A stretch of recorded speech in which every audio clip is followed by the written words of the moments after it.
All right, everybody, we are here with Seth from Transcendent Philosophy, and today we're going to be talking about what else? Metaethics. This is my second official Meta Monday as well. I don't know if I mentioned this to you, Seth, but I'm trying to get on a more regular schedule when I talk about stuff, and I figured, Monday Metaethics has the alliteration going for it, and I can get as much as my metaethics fill on Monday out of the way so that the rest of the week I could start focusing on other topics. So Well, is there that's what I'm anything here to better to do. focus on than metaethics, though? I mean, it, Well, there's only so much you could say about it in a week. So if I stream like 4 or 5 times about metaethics, I never get overwhelmed. But I do feel like my audience might be like, all right, we've heard this 6,000 times. So I'm trying to get people other topics. I'm starting to bring in AI. I want to bring more meta science on here. I have had a couple guests, so there are other topics that I cover, but metaethics for me is definitely my favorite topic. I don't know if is it your favorite topic? What do you like talking about? yeah, I'm very passionate about morality. So yeah, this is definitely something I'm passionate about for sure. Cool. Okay. So, would you mind introducing yourself? And since I think this is going on your channel as well, I'd be happy to introduce myself as well if you'd like me to. Yeah, for sure. So yeah, I started this channel, Transcendent Philosophy. Basically, I don't come from a traditional academic philosophy background. I was an accountant and a software engineer. Then I had a bunch of health issues and kind of some disabilities and things that kind of like destroyed my career. And it really made me contemplate the meaning in life. And I just kind of became obsessed with philosophy and have been doing that ever since. And just investigating a variety of topics in philosophy space that I'm kind of interested in on my channel. And one of those is metaethics, which is probably out of all that, I'm kind of diversified in lots of topics, but probably the biggest slice of the pie is metaethics that I do. Yeah. Awesome. Okay. So, my name is Lance Bush. I started my channel mostly to talk about metaethics. Now, I'm also kind of a very dedicated moral anti-realist, which sounds a little weird to be like super anti something, and then to say I guess I think of like the atheist movement and stuff like that, where people's movements are centered on what they're opposed to. But a big thing for me is, at the very least, hoping to convince people that anti-realism doesn't entail being a morally bankrupt evil monster. That if we're wrong about anything, it's about like a metaphysics, but we still can act like regular normal people. So my background is I guess I could say it's a bit more in the traditionally academic background. So I got my master's in philosophy at Tufts, then I did a PhD in psychology at Cornell. Now the psychology PhD, I very much did psychology and do psychology while I was there. I've done research on the psychology of charitable giving and worked on some other projects. But for me, I see philosophy and psychology as very much intertwined, and I study morality basically from a very interdisciplinary perspective. The thing is, though, with all the degrees and all that stuff, I've always had this kind of a thing where I'm not a big fan of an excessive emphasis on credentials, or I don't like the like elite ivory tower type of vibe that I get from a lot of academia. And so for me, a big thing is I think everybody should get in on conversations. As long as people do the research and are respectful and appreciate and acknowledge the work that's done in a given field without just being completely dismissive. I love everybody getting in on conversations, and especially philosophy, I think, should be something that's very much accessible and egalitarian. So I don't go around, I'm not sitting here like putting like Dr. Lance Bush in my title. Yeah, I'm not big on that. So anyway, so just to yeah, say, just because I I have the appreciate that. education, I don't think it counts. Yeah, I don't think that gives me some kind of massive edge personally. Yeah. Well, you can think that all you want, but I totally respect your education. And I love how you're kind of bringing this polymath approach to philosophy, the synergy between psychology and philosophy. I've watched your channel and I really love your approach. And I do see the connection to like atheism, right? The anti-realist approach, it feels kind of like an atheistic approach. And I do feel the pull to that. Yeah. You had a poll question on your YouTube channel, which was something to the effect of, have you changed people's minds or moved them a little bit on these issues? And I was one of the people that, I've listened to your arguments and I've felt the pull. But I haven't been fully persuaded. So maybe you can help me get over what remaining hurdles that I have on anti-realism. We'll see. I think persuasion, at least on this issue. Now, I do think people are persuadable on philosophical topics, but realism and anti-realism, I don't see a lot of movement there. At least I don't suspect that there's a lot of movement. I think a lot of people on that poll. And by the way, for everybody that answered that poll, thanks so much. If you haven't answered the poll, it should still be open. You could answer it. A lot of people chose that their views had changed a little, and then when they commented, they said, "Look, my views haven't changed. I was always an anti-realist, or I'm still a realist."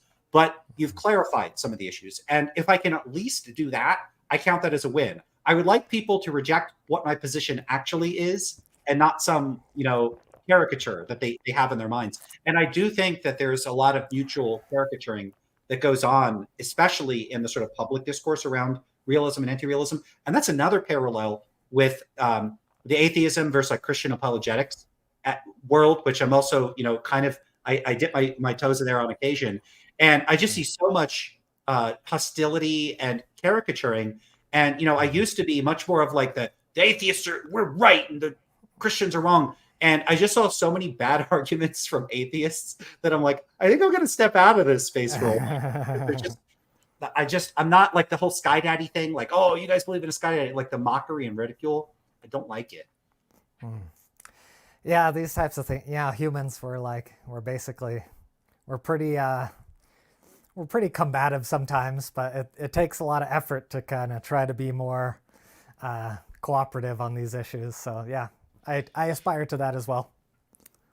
Yeah, it does. I used to be a lot more combative and argumentative in like a very aggressive way. And I do think that's my sort of my natural default. Like my default settings are like yell at everybody and be a jerk.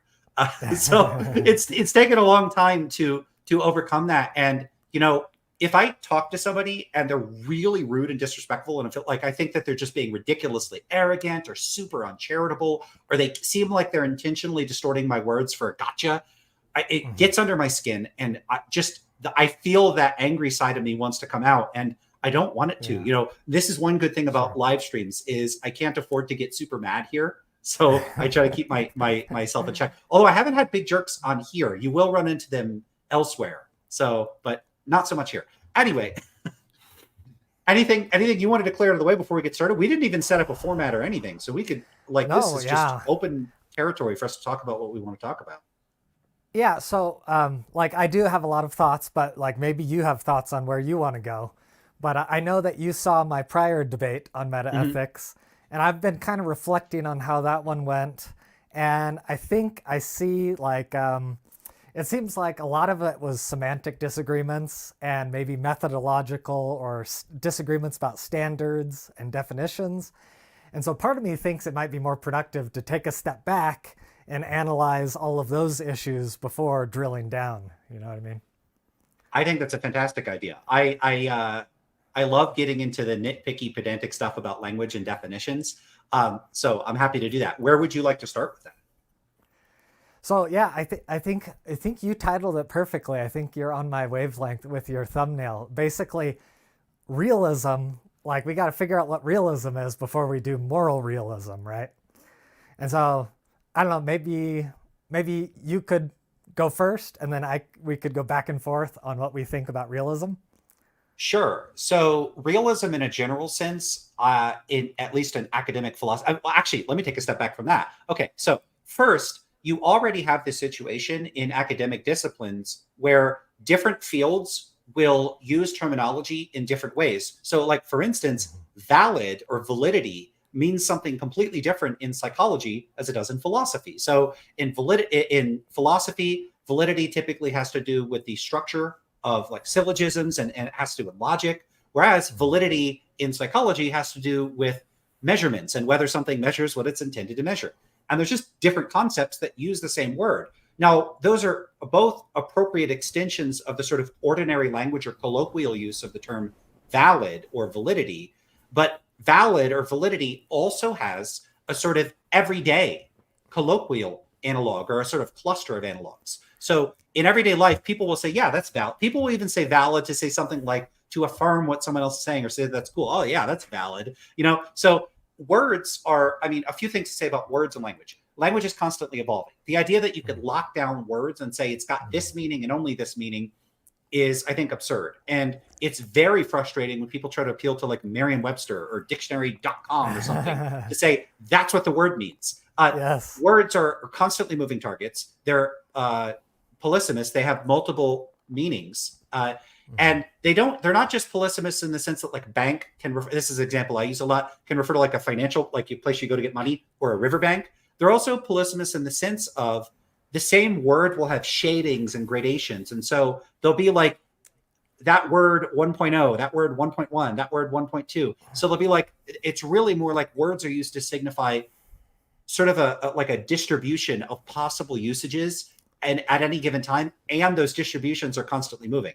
It's absurd how flexible language is. And a lot of times what allows words to vary in their meaning and their usage is the words around them, the tone of voice, the contexts in which they're used. That could be the social context, the situation you're in, the social relation between two people, the other words around the word. So language is technically messy, but human minds are just extraordinarily good at processing all that context really, really quickly and generating a reasonable inference. But what that means is when people are speaking, we're constantly sort of predicting and inferring what we think they mean based on what they say, based on our background assumptions. And that can often lead people astray and they make mistakes. So prefacing that with like language is it has this like flexible context-driven nature.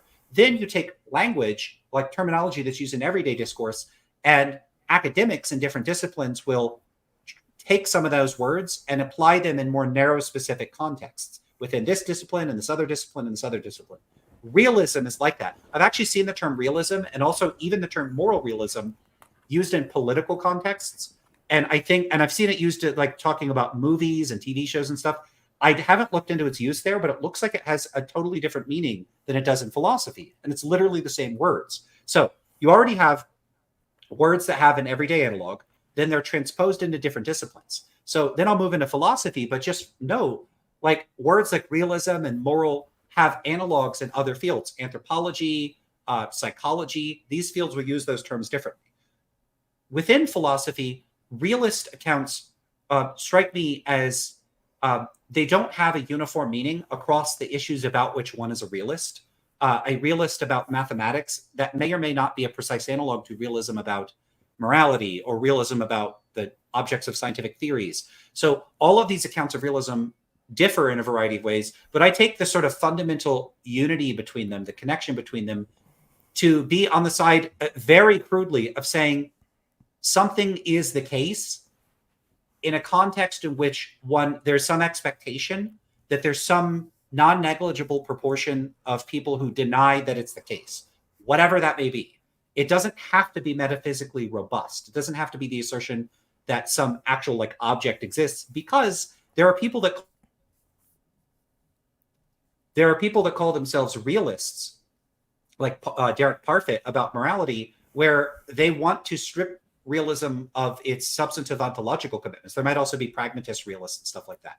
So I can't even say it's people that think something exists versus people that think something doesn't exist, because they might just say, we think certain concepts are true and other people reject those concepts. So I don't think you could have a one-size-fits-all definition of realism that would apply across all of philosophy. So you don't even have a single uniform definition across all of academic fields. Even within philosophy, I don't think you have a uniform definition there. And then you drill down to morality, and that's where you can give a somewhat more precise definition. I typically take the definition in moral philosophy to be the claim that there are stance-independent moral facts. I take that to be the sort of mainstream sort of contemporary definition. What I should note, though, is that even within mainstream contemporary analytic philosophy, there are moral realists that would give more minimal definitions and ones that would give more maximal definitions. And so the more minimal ones might just say it's the view that there are moral facts, whether they're stance independent or not. A more maximal definition might include additional theses, like it's in addition to the claim that there are stance independent moral facts, they might also include like an epistemic thesis, like, and that we have some knowledge of at least some of these facts, something like that. And so you get this sort of range of realist accounts that vary from extremely minimal to very robust. And the one I tend to settle on is kind of in the middle, but meets a minimum threshold to me for excluding certain kinds of accounts that I think bear too many affinities with anti-realist accounts for it to be a useful way to include them in one's conception of realism. And what I have in mind by that are like moral relativist accounts, which I think that a better way of dividing the line should typically include many of those in the anti-realist camp. Now I said a lot there, so I'll stop there and I'll see what you have to say about all that. Yeah, that was awesome. I totally agree with like the whole linguistic thing. I anyone who knows me knows that I struggle with language because I feel like it's such an archaic and kind of a broken tool that we're using because of all the impreciseness and intersubjective, miscommunications and all that, the calculation errors when processing context and whatnot. Or like even the educational background informs the usage of a word. If someone doesn't have the educational background, they misinterpret the word, right? Totally agree with all that.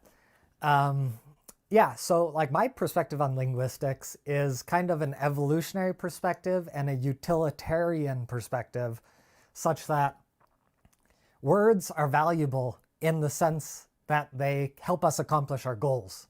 And so the goals come from evolution. And so the question for me, when I'm using a word, if I'm trying to figure out what's the best way to use the word, I'm like, what type of problems am I trying to solve with this word, right? And so when I'm working or when I'm communicating with another person, we have to kind of agree on the problems and then we can get the optimal definition to solve the problem. So for me, for realism, okay, so I think so I have a way of framing what you're saying, and maybe I think you will agree, and so I guess it's just a terminology problem, and we'll see if you can see if you like my way of framing it.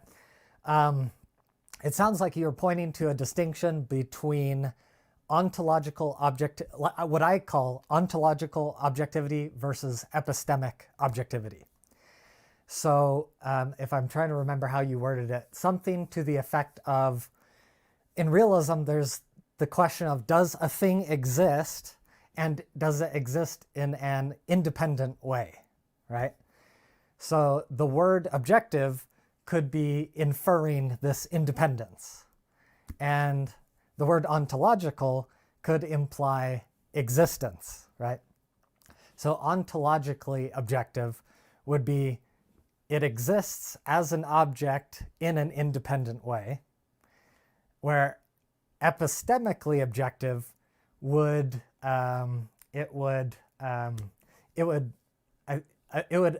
absolve itself of the requirement for an ontological object to exist.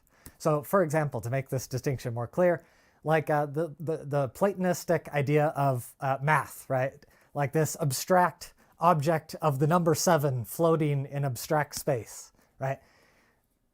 If that object exists, that would be like an ontologically objective number 7. But if that object does not exist, but it's still independent in this different way, it's independent in an epistemic way, I would call that epistemically objective number 7. Does that seem like a fair distinction to you? Can you go over the epistemically objective one again? Yeah, epistemically objective is the way we come to know it is independent of our stances. That's so the number 7, everyone uses different epistemics to approach this number 7. It exists independent of all the different epistemics involved, because there would be one correct epistemic that gives us the number 7. I'm fine with running with that distinction for now, but I feel like I'm not sure for me whether the distinctions would end up collapsing into one another, or there being some sort of sense in which I find in the deployment of the concepts that, like, maybe I don't find the distinction to be helpful or reflective of my own way of thinking about things. But I'm fine with running with them for now. Mm-hmm. Okay. And maybe some examples will help clarify this distinction. Okay, let's see. So yeah, so like gravity is an interesting one. So basically, gravity it relies on celestial bodies, right? And so you have these different celestial bodies, planets, stars, galaxies, comets. They're all floating around. And maybe you wouldn't agree with this usage, but I would view each of these celestial bodies as having a stance, right? And so the stance of Jupiter, based on the stance of Jupiter, it creates Jupiter's gravity. Based on the stance of Earth, it creates Earth's gravity. Based on the stance of the moon, it creates the moon's gravity. And all of these have slightly different gravitational forces. And the interaction between all these forces is somewhat chaotic. It's somewhat imprecise. It's hard to navigate. There's the three-body problem, which is it's a problem in physics, but there's a recent Netflix series based on this problem, which is when you have three celestial bodies, it becomes very hard to predict the movement of these celestial bodies because their gravitational forces collapse into this chaotic system where all the tiny variables become extremely important for predictive purposes. And so what I'm trying to get at is, I think most people would say gravity is epistemically objective, as in there is a correct epistemological paradigm that is independent of all our subjective stances that can help us derive the movement of celestial bodies. But despite the fact that there's a lot of unpredictability, a lot of inaccuracy, a lot of difficulty in calculating, and a lot of relativism relative to each of the celestial bodies, despite all of that, this phenomenon of gravity is still stance independently objective. Epistemically stance independent. Okay. So I think that in the academic literature on like meta ethics and metanormativity more generally, that sounds like saying something like some type of epistemic realism is true, where there are stance independent facts about what sort of epistemic practices, standards, means of reasoning, coming to conclusions, forming justified beliefs, and acquiring knowledge, like that one ought to employ. There's like a correct set of epistemic procedures that one ought to employ. Would that be roughly paralleling what you're talking about? Not exactly. I'm not talking about epistemic normativity. I'm talking about ontological accuracy, right? It's like there exists some mind-independent truth about where Jupiter is going, right? Mm-hmm. And for thousands of years, no one on Earth understood the trajectory of Jupiter, but that epistemological framework existed despite no one understanding it. And we've been learning this epistemological framework, and now we are able to tap into this epistemic objectivity. Maybe I'm having some issues here because I'm not seeing where the epistemic part's coming in and the ontological part's coming out. Okay. Does this distinction end up doing work in how you frame your position? Because I don't know if we should get like focus on this or try to move past it. Okay. Maybe we can move on to moral realism and then refer back to this once it's relevant. Okay. I had given this characterization of moral realism as the claim that there are stance-independent moral facts. What do you make of that sort of characterization? Stance-independent moral facts. I think that's fine. But I think that what's going to become really relevant is how we define morality, right? Mm-hmm. And so maybe I can just kind of grant a bunch of things that you'll probably agree with, and we can get those out of the way for further discussion. So for morality's sake, I largely grant that there's no. Okay, so the problem is morality is this messy topic, right? Morality, just like you said, there's different aspects to how a word is used. I think that morality as a umbrella term encompasses a variety of aspects. So I would grant that for a large part, most of those aspects are not universal. They don't apply from case to case. I would grant that most of morality is not absolute. It's not consistent from context to context.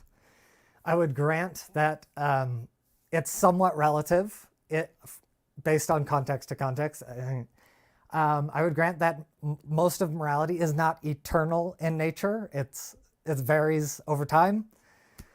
And I would grant that most of morality is not authoritative, such that there's no top-down authoritative function forcing morality on people.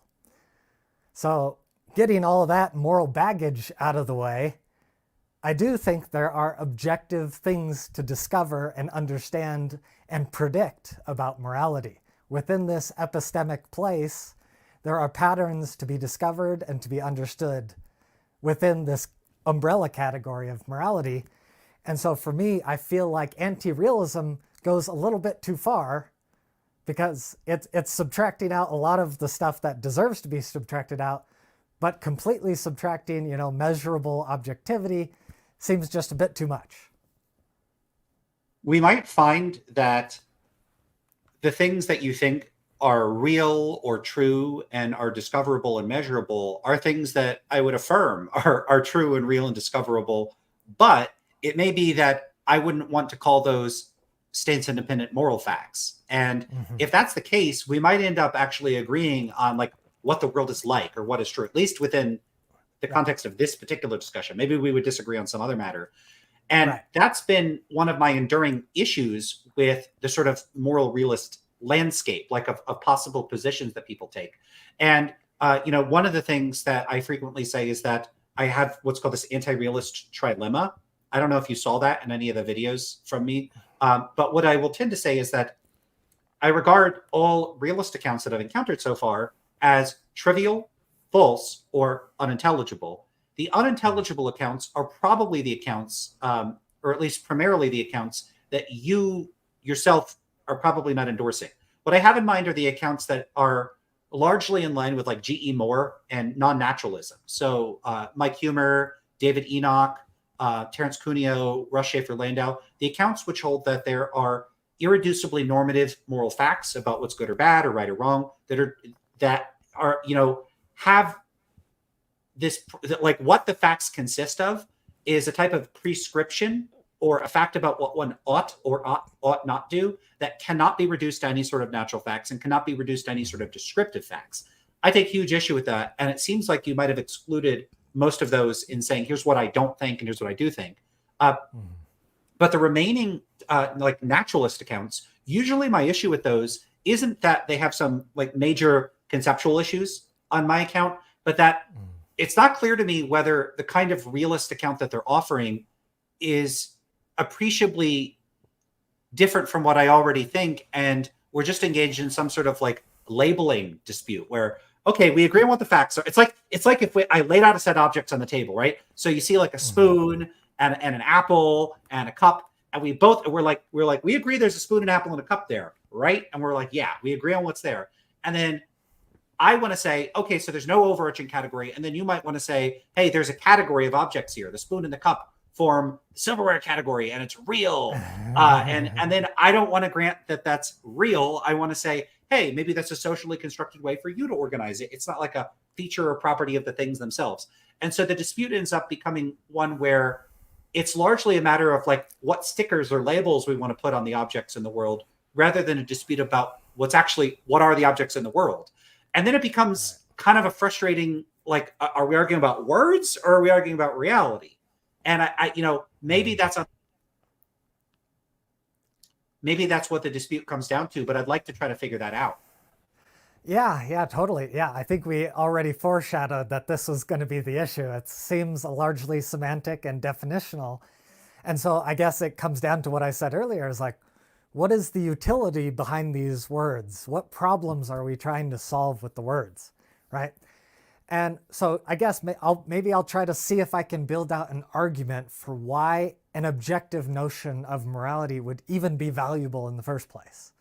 And maybe, and like, there's probably, so like, I'm going to guess that, well, from the anti-realist perspective, there's lots of problems. Like, so in a social space, there could be pros and cons to any type of structuring of definitions and whatever. And so I could foresee that you might say, well, maybe the objective notions of morality are very tyrannical and oppressive. And like, I would probably agree with a lot of that.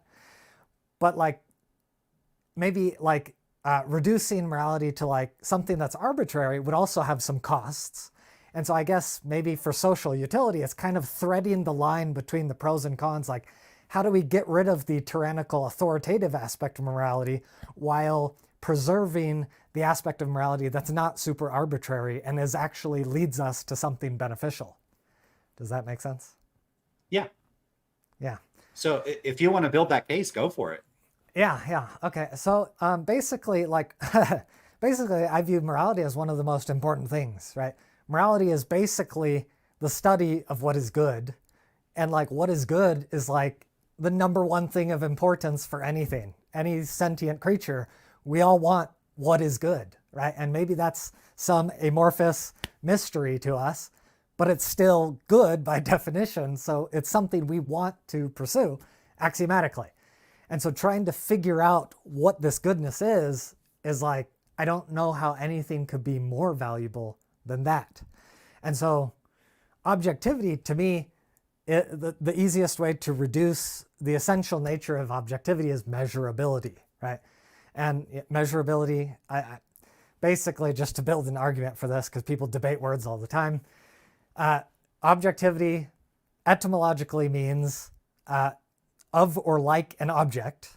So the structure of an object is something that a third person perspective could verify its stance independent. That's objectivity. But how do we know something is stance independent? Measurement is kind of like the proof that something is stance independent. So that's why I like to appeal to measurability. But there is, in addition to like providing stance independence, measurability also has the utility of helping us find gradations of improvement, right? So once we can measure something, we can navigate. And when we can navigate, we can get more of the good thing, right? We can navigate away from the bad thing, navigate towards the good thing. And so trying to abandon notions of measurability seems like it would sabotage the navigation problem. That's probably good enough for now.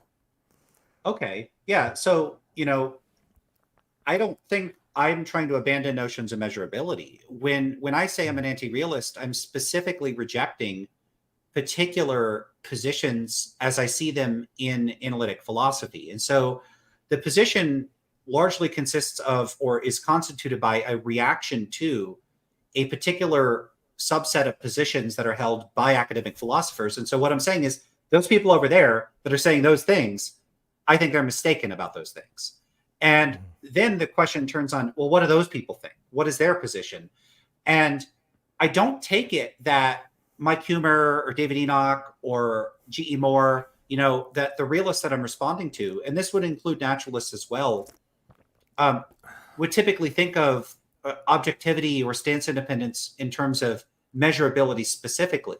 So I recognize that one of the meanings of objectivity in probably both ordinary use and some technical uses is associated with measurability. And in fact, this was actually borne out in my own research because, my actual area of specialization is the psychology of metaethics. And one of the big facets of my research was the use of open response questions where the participants get to write down their answers. And one of the things I did is I would ask them both in a sort of general or abstract sense what it means for morality to be objective, and with respect to concrete cases, like what does it mean to say abortion is objectively wrong? And I would ask them, what does objective mean here? And one of the things people would sometimes say, it wasn't that frequent, but they would sometimes say, well, it means like the facts about what's going on here are measurable. It's subject to some sort of inquiry or scrutiny or measurability. So that is a recognizable use of the term objective, but it's not what I take realists in the literature to be using the term objective to mean. What I take them to typically be using that term to mean is something like it has to do with what it is that makes a proposition true or false. So it's what serves as the truth maker for a proposition. And it's specifically characterized in terms of its contrast with non-objective truth maker accounts, or accounts that reject that the claims in question are actually propositional at all. And so you typically get this sort of tripartite characterization of a putative proposition, like it's wrong to steal for fun. And you get the non-cognitivist account, which says that's not, it might look like a proposition, but it's not really a proposition. That's actually someone saying like stealing, boo. So you set those aside and you say, okay, well, what about the cognitivist accounts, which hold this as propositional? And you tend to get the relativistic ones or the stance-dependent ones, where that proposition is made true by attitudes or preferences in some way. So a straightforward example of this would be like if I said, I like chocolate cake. Now, if I say that, I'm making a statement about my preferences. And that statement is going to be objectively right or wrong in an uncontroversial way. But some normative discourse may drop the explicit use of indexical terminology like I. Like if I say I'm Lance, it's true. If someone else says, like if you say I am Lance, it's false. So that I is serving as an indexical where the word I is referring to me when I say it and you when you say it. Now, if you drop that language and, you could have a language where someone just says, name is Lance. Now, I'm not saying my name is Lance, but it could be understood that if I go around saying name is Lance, people will understand that I'm saying me, especially if I go name Lance. Like people, you can index without having to use words. And so the relativistic accounts, or the stance-dependent accounts can take, well, I should specifically say the relativistic accounts, because relativism and stance dependence are technically orthogonal distinctions. But a lot of the relativistic accounts end up being a type of stance-dependent account. Anyway, if the language like chocolate cake is good is understood to implicitly index to me, it effectively functions to say, I think chocolate cake is good. And now that could be objectively true or false. It's objectively true or false in a way where it's just telling you something about my preferences, not what like the intrinsic properties of the cake are. It doesn't have intrinsic tastiness. I'm telling you, hey, I find it tasty. So you have accounts like that.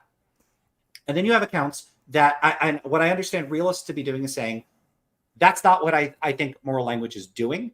And it's not what I think is an appropriate way to characterize moral language. Proper moral language is not true relative to any particular frame of reference, any particular standard, whether it be a culture or an individual. It's not made true by attitudes or values or preferences. It's made true in some other way. And then it's up to the realist account to specify the way in which it's made true. So I see objectivity or stance independence in the realist terminology. What I'm rejecting is that there are facts about what's morally right or wrong or good or bad or whatever that are not made true by attitudes or values or preferences or something like that. And it's not really about measurability. Okay, so you saw my other debate, but I guess now is probably a good time for me to kind of flesh out my game theoretic approach and see kind of what issues you have with that. So yeah, so I feel like okay, when I look at the social landscape, right? Like when I'm trying to figure out what's going on ontologically, I try to observe kind of the patterns, the macro patterns that are going on, and then I try to naturalistically reduce them, right? So like my meta-ethical stance would probably be reductive moral naturalism.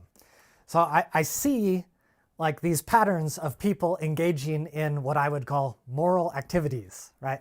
Moral debate, legal courts of justice, like mythological and entertainment movies and stuff that are, it's kind of fleshing out moral principles in narrative. Like tons of money and effort and mind power is going into this umbrella of what seems to be morality, right? And like sacrifice, like soldiers going to war for their country, like people like basically throwing away their lives for this concept of morality. So from a like from an evolutionary perspective, it seems like something important is going on here, something that's probably not evolutionarily arbitrary. And so trying to reduce it to its core essentials, trying to figure out what's going on here, my attempt to do that reduces morality to basically the interaction between biology and game theory. And so I would put game theory as, in terms of ontology, I would classify game theory as a mathematical ontology. And the biological component I would put in kind of like a sentience ontology. Like it's kind of a mix. The well-being aspect is a sentience ontology, and then the mechanical aspect is a physics ontology. But there's kind of this synergy between three types of ontology, and this synergy, from my angle of analysis, it seems like this synergy is creating the phenomenon of morality. And I think there are interesting patterns, potentially measurable / calculable patterns to this ontology. So what do you think about all that? Well, I'd like to hear this developed more. There's specific questions I could ask, like what would be a specific example, but a few things that might help our audience. I'm a little bit familiar with game theory. I also, in anticipation of the discussion, I used an image of like a person in a prison to represent the prisoner's dilemma as the thumbnail, because that's the most famous like game theoretic problem. So it might help if you give a little background on what is game theory, and maybe what is it, if you think it's helpful, what the prisoner's dilemma is in particular, maybe tit for tat. So just so people have a sense of like what is game theory and how is that relevant to morality? Right. Let me see if I can remember the details of the prisoner's dilemma. It's something like there's two prisoners in a jail cell, and the interrogator is trying to get details out of them if they work together on this crime. And the interrogator, he's asking one of the criminals, like, if you rat out the other guy, then we'll give you a lesser sentence in jail. So there's a reward, right? Rat out your partner, and we reduce your punishment. And both of them get a reduced punishment, so they're going to rat each other out. But then there's this thing: if both of them rat each other out, then there's no reward for either of them. And then if neither of them rat out each other, then it's maximal punishment, basically. And so like the punishment structure, like the interrogator is trying to create a punishment structure that motivates ratting each other out, right? It's like within your utilitarian interest to tell the truth, confess, and get the other guy, punished. And so like basically that approach to game theory, it's trying to hijack our innate reward punishment sensibilities to try to manipulate us, right? But the tit for tat example is a common evolutionary game theory or game theoretic strategy, right? So one thing that's important to understand is that game theory is simultaneously the entire category of, it's the study of how to optimize a game, right? So games, when you're in a game, you've got the goal of winning the game, and then there are strategies to navigate towards winning the goal. And then the game theory is studying what are the best navigational approaches to winning the game. And in evolution, people who study evolution, they try to think about evolution like a game so they can better understand how creatures are navigating this space. And they use software to do simulations. And tit for tat has been simulated in software in a variety of ways that have been pretty interesting. And the way it's commonly simulated is there's different agents. So an important way to think about agents is agents are entities that have goals. So a character in a game would be an agent. And so within the software simulation, they create these little agents, and the agents interact with each other, and the agents are trying to win the game. And what happens is the agents, they can harm each other and they can benefit each other. And they try to figure out what strategies are successful in these software simulations, and they find that tit for tat is consistently a successful strategy. And tit for tat is basically, if you hurt me, I hurt you, and if you're good to me, I'm good to you, right? And so it's creating pressure on harm, right? So like, if everyone is super if everyone is super cooperative, then like maybe the abusive strategy will start to dominate. But then the tit for tat, it evolves like this revenge mentality, and that revenge mentality puts the pressure on the abusive mentalities, so they can't get too much power, and it kind of equalizes the playing field between the agents, and that's why that's why it's kind of successful. Is that good enough, or should I go deeper on that? Sure. Yeah. The Prisoner's Dilemma reflects one type of potential game theoretic situation. And, the way I understand game theories is that it's looking at what happens when two or more agents with goals come into conflict with one another, such that there are potential trade-offs based on different sort of decision paths that they could take, where if I cooperate, a lot of them are framed in terms of cooperate versus defect. If I cooperate, I get this decision payoff. And if I defect, I get this decision payoff. But the hitch with it is that what your payoff is contingent in part on what the other agent or agents decide to do. And this can create this sort of recursive problem where it's like, okay, well, if I do this, then I would get this, but only if if I cooperate and they cooperate, that's the best situation. But if I cooperate and they defect, they get the best payout and I get the worst outcome. And so since I know that, I don't want to cooperate and then get, stabbed in the back. So maybe I should defect. Oh, but if I defect and they defect, that's actually worse than if we both cooperate. And so you kind of get stuck in this loop where what you do is partially contingent on what they do. And then you have to think about what they would do, and they're thinking about what you would do. And basically you have this issue where you get into these really tricky problems where, because what it's rational for you to do turns in part on what it's rational for others to do, but the same is true for them, you have to do your best to try to navigate these, decision spaces, knowing that you have others that are trying to anticipate what you'll do, and you're trying to anticipate what they'll do, presumably under conditions of uncertainty. Otherwise you would know if you know exactly what they're going to do, then there's no problem.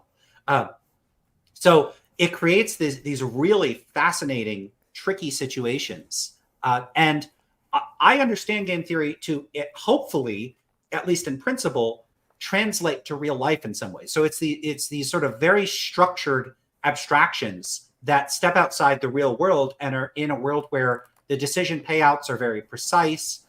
They could be known in advance. There's all these like what in potential you would get contingent on a certain set of considerations. But of course, in the real world, things are a lot messier. And I take it that part of the idea is to say, okay, well, if we can understand the sort of broad abstract outlines of what's going on in game theoretic situations and these sort of hypothetical spaces, hopefully we can translate that into understanding how rational agents can and perhaps should operate under real world circumstances. Would you agree with that?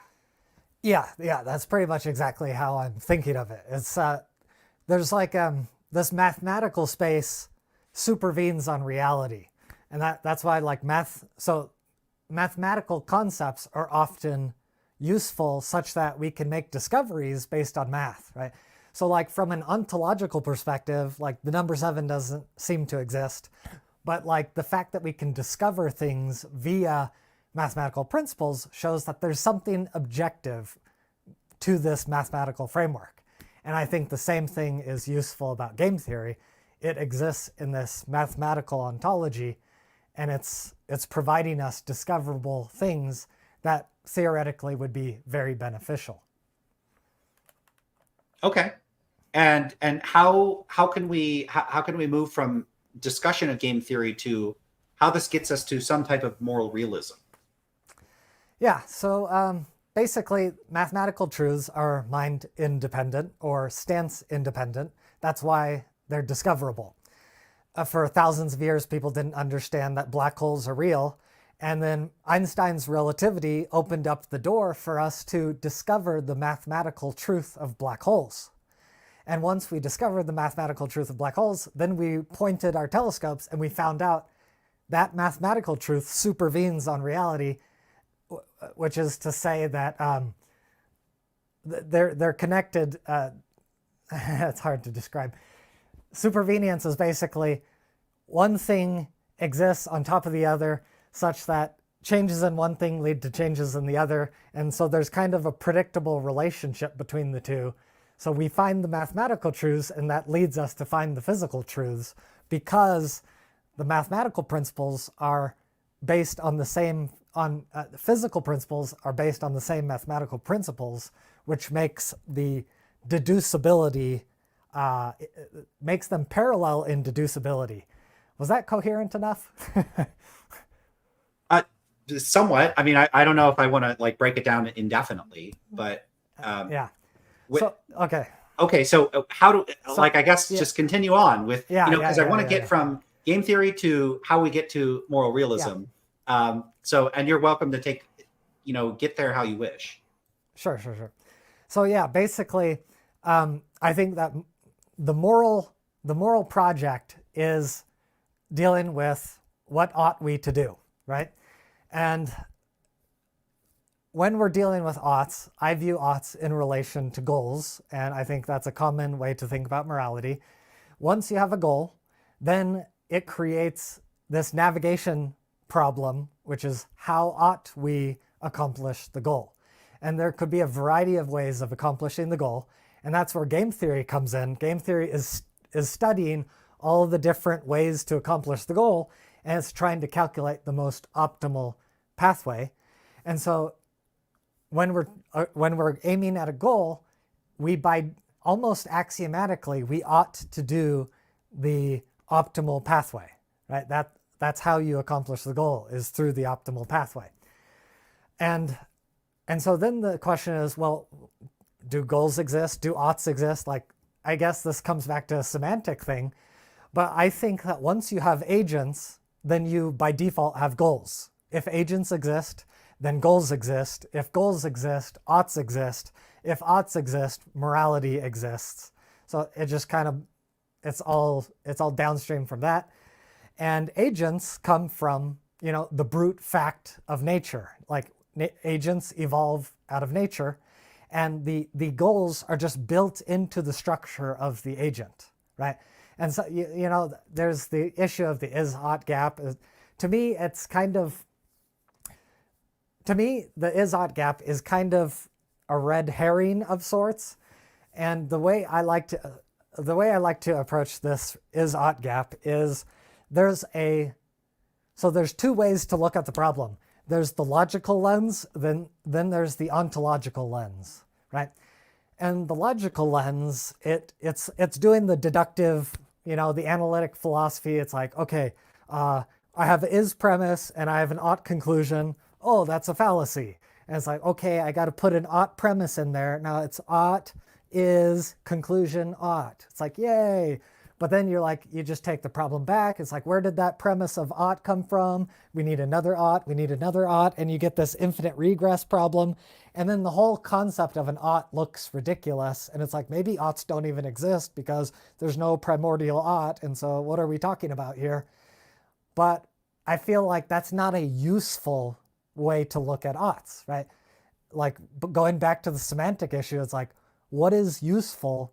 Like, if we define oughts as like something that doesn't have infinite regress, we're basically defining oughts out of existence. And now we have a word that has no meaning. It's like, well, that's not useful. We have a word that's meaningless and incoherent. How about we try to figure out like what oughts are doing in our society, and then maybe that's a more useful approach to the definition of an ought, right? And so in society, it seems like the ought is in relation to navigating this goal space. And so just because we can't find the initial primordial ought, it doesn't negate the fact that we have goals. And so for me, the appropriate way to view the is-ought gap is like, there's just a brute fact of existence, right?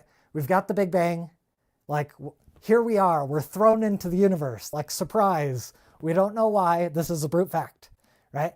And then like there's a derivable brute fact is like we evolved. Like the principles of this universe are basically there's kind of this existence-based principle. There's entropy, right? Entropy kind of dissolves different structures. And then like that entropy puts like it puts pressure on the laws of physics to basically only the structures that can resist entropy are able to persist, right? And so that entropy creates a kind of telos on physics. So now like atoms are trying to form negentropic structures so they can persist, because otherwise entropy destroys everything. And so it just so happens to be the case that like negentropic structures evolve, right? Abiogenesis is just chemistry that like starts to resist entropy, because everything that doesn't resist entropy gets destroyed and you're just left with the negentropic randomness. And that creates a selection pressure, and that selection pressure evolves up into agents. And guess what? Like the agents they inherit that goal of existence. It's just kind of a natural aspect built into the framework of the universe.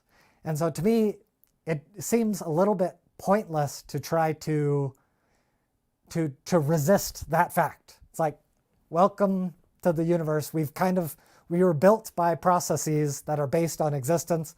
That existence is within us as a telos. And so now all of our goals are related to those fundamental principles, right?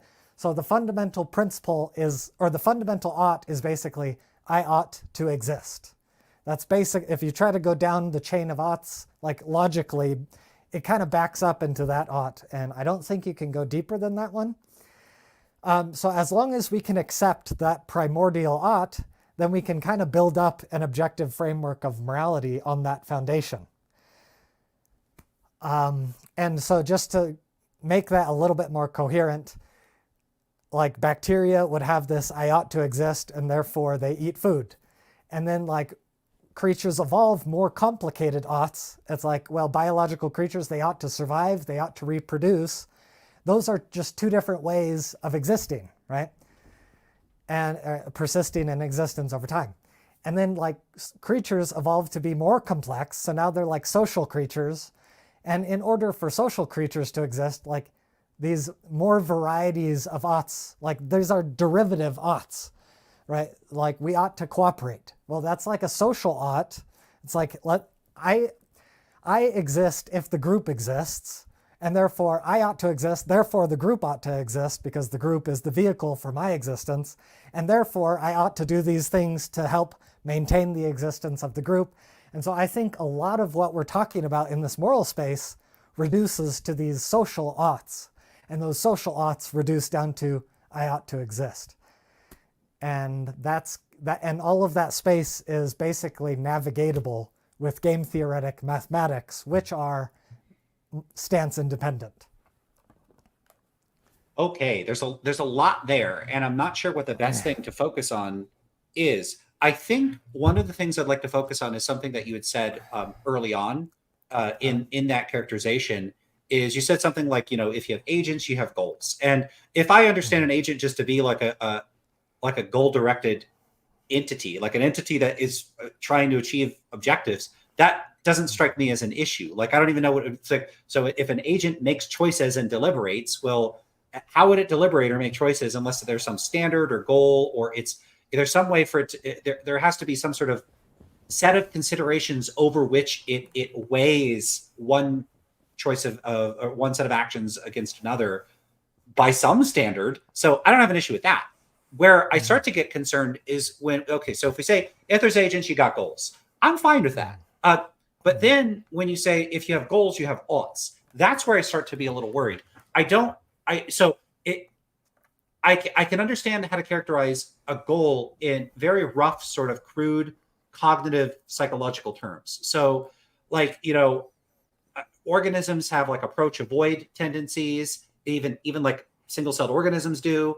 But people will, I try to avoid touching hot stoves, or try to, if I see a croissant, I'm going to approach it. I'm going to try to eat it, which can be a problem. Found your weakness.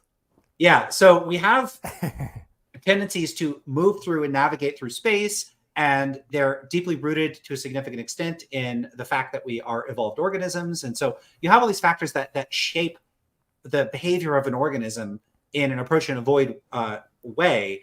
And I could see goals as being understood as an abstract characterization of the like set of patterns of like behavioral patterns of an organism, such that it operates over a whole bunch of whatever types of cognitive processes going on. They don't even have to be cognitive processes. Some straightforward mechanical processes and like cells and stuff, and in those cases, I don't know if I would really say that a cell has a goal. I might say that it has like a goaloid, or it has goal-ish behavior. But goals I see in humans have like there's something cognitive going on, in the sense that they have a nervous system that's processing information. It's taking in like sensory inputs. They're doing more than a cell is. And maybe it's a matter of degree, and there's no sharp dividing line. Maybe there's some threshold. I don't know that we need to get into giving some sort of precise operational definition of a goal in like perfect cognitive scientific terms, but I see goals very roughly as something psychological, and that can be understood through like psychological inquiry. And so we could study human behavior and say, hey, that person clearly has the goal of, getting out of the rain. How do you know that they have the goal of getting out of the rain? Well, because when it started raining, they threw up an umbrella and they immediately ran towards an indoor space or under a tree or something. So you can infer their goals from their behavior. That's roughly how I see us figuring out what the goals of agents are: observing their behavior, forming theories, detecting patterns in seemingly goal-directed behavior. And all that strikes me as fine. Now, I'm also fine with the use, and I agree with you, like, when we look at the is-ought gap, there's that sort of pure logical sense, because logic is conservative. If it's going to be in the conclusion, it's got to be somewhere in the premises. And so you have that sort of basic version of the is-ought gap that's like not very interesting, because that's just how logic works in general. I think Kane B, I don't know if you watch Kane B's channel. Do you? Yeah. So Kane B has like the hedgehog, like if hedgehogs are in the conclusion, you got to have hedgehogs in the premises. It's just like a general feature of the way logic works. We could set that one aside. And you got into the other one now. I don't know if I think that there's a more robust and substantive notion of an is-ought gap, but I do think that there would be something troubling if conventional use of ought discourse, like everyday life, people say, hey, you should really move if you're not happy where you're living, or hey, you ought to go to the bank, you ought to try to get a new job. We use this language, so we can ask the question of what people are doing in those contexts. Now, I think that that's a separate question from what I take analytic philosophers to be doing. And analytic philosophers, I think, will often take perfectly functional, useful, meaningful, everyday discourse and completely ruin it. And I really, really don't like what they do. Now, I understand you're not doing what they're doing, but again, I have to emphasize, my position is a reaction to what I take analytic philosophers to be doing. And I take a lot of issues with what they're doing. And so if I have really harsh criticisms of what they're doing, it may or may not apply to your accounts, your categories, and your distinctions. I take a real issue with what they're doing because, like, among other things, they'll talk about like normative reasons. And then I ask them, what is a normative reason? And they'll say, well, it's a reason that counts in favor. And then if I say, what do you mean by counts in favor? They're like, I can't really explain it to you. It's unanalyzable. You just get it. I don't think that there are meaningful but incommunicable concepts. And so that, to me, is an immediate, massive red flag. They think people have reasons, and the reasons count in favor. Is that a metaphor? I mean, if it's literal, it's counting in favor. I don't know how it could be literal. If it's metaphorical. My moral intuition is 3 points for Gryffindor, and yours is only 2 points. Exactly. What are we talking about? Right, counting in favor. Like if someone said, "Hey, the point," you could talk about a scoreboard in principle, and notice measurability is a relevant factor there, which relates back to something that you said. If you mean that in the literal sense, I can understand you, but they don't mean it in a literal sense. So what sense do they mean it in? I don't know. And I actually think that the reason I don't know is because there isn't any sense in that what they're saying is meaningful. I don't think it's meaningful. Mm-hmm. I think that what they're doing is something that Wittgenstein pointed out, and that what other philosophers have pointed out, ordinary language philosophers and others. I think that analytic philosophers have become so obsessed with language that they get tripped up over words, tripped up over literal matters of grammar and syntax of the English language, and they dupe themselves into reifying incomplete sentences into thinking that they're capturing special abstractions and properties that aren't really there. And I think it's kind of ridiculous that I think that they're doing that, but I'm not the first person to observe or notice this. I actually think statements like, you shouldn't hurt people just for fun, would only make sense if they were conditionalized with respect to a goal or a standard. Now, you might actually agree with that, but for me, but what a lot of non-naturalist realists are getting at is those statements are unconditional. That's the whole dang point of a realist account, is that they're not conditional. You ought not hurt people for fun unconditionally, simpliciter. There's nothing further to say. To me, that almost sounds like an incomplete sentence. Like if someone said, "Hey, you should put the shoes." The shoes where? Like you didn't finish the sentence. Right.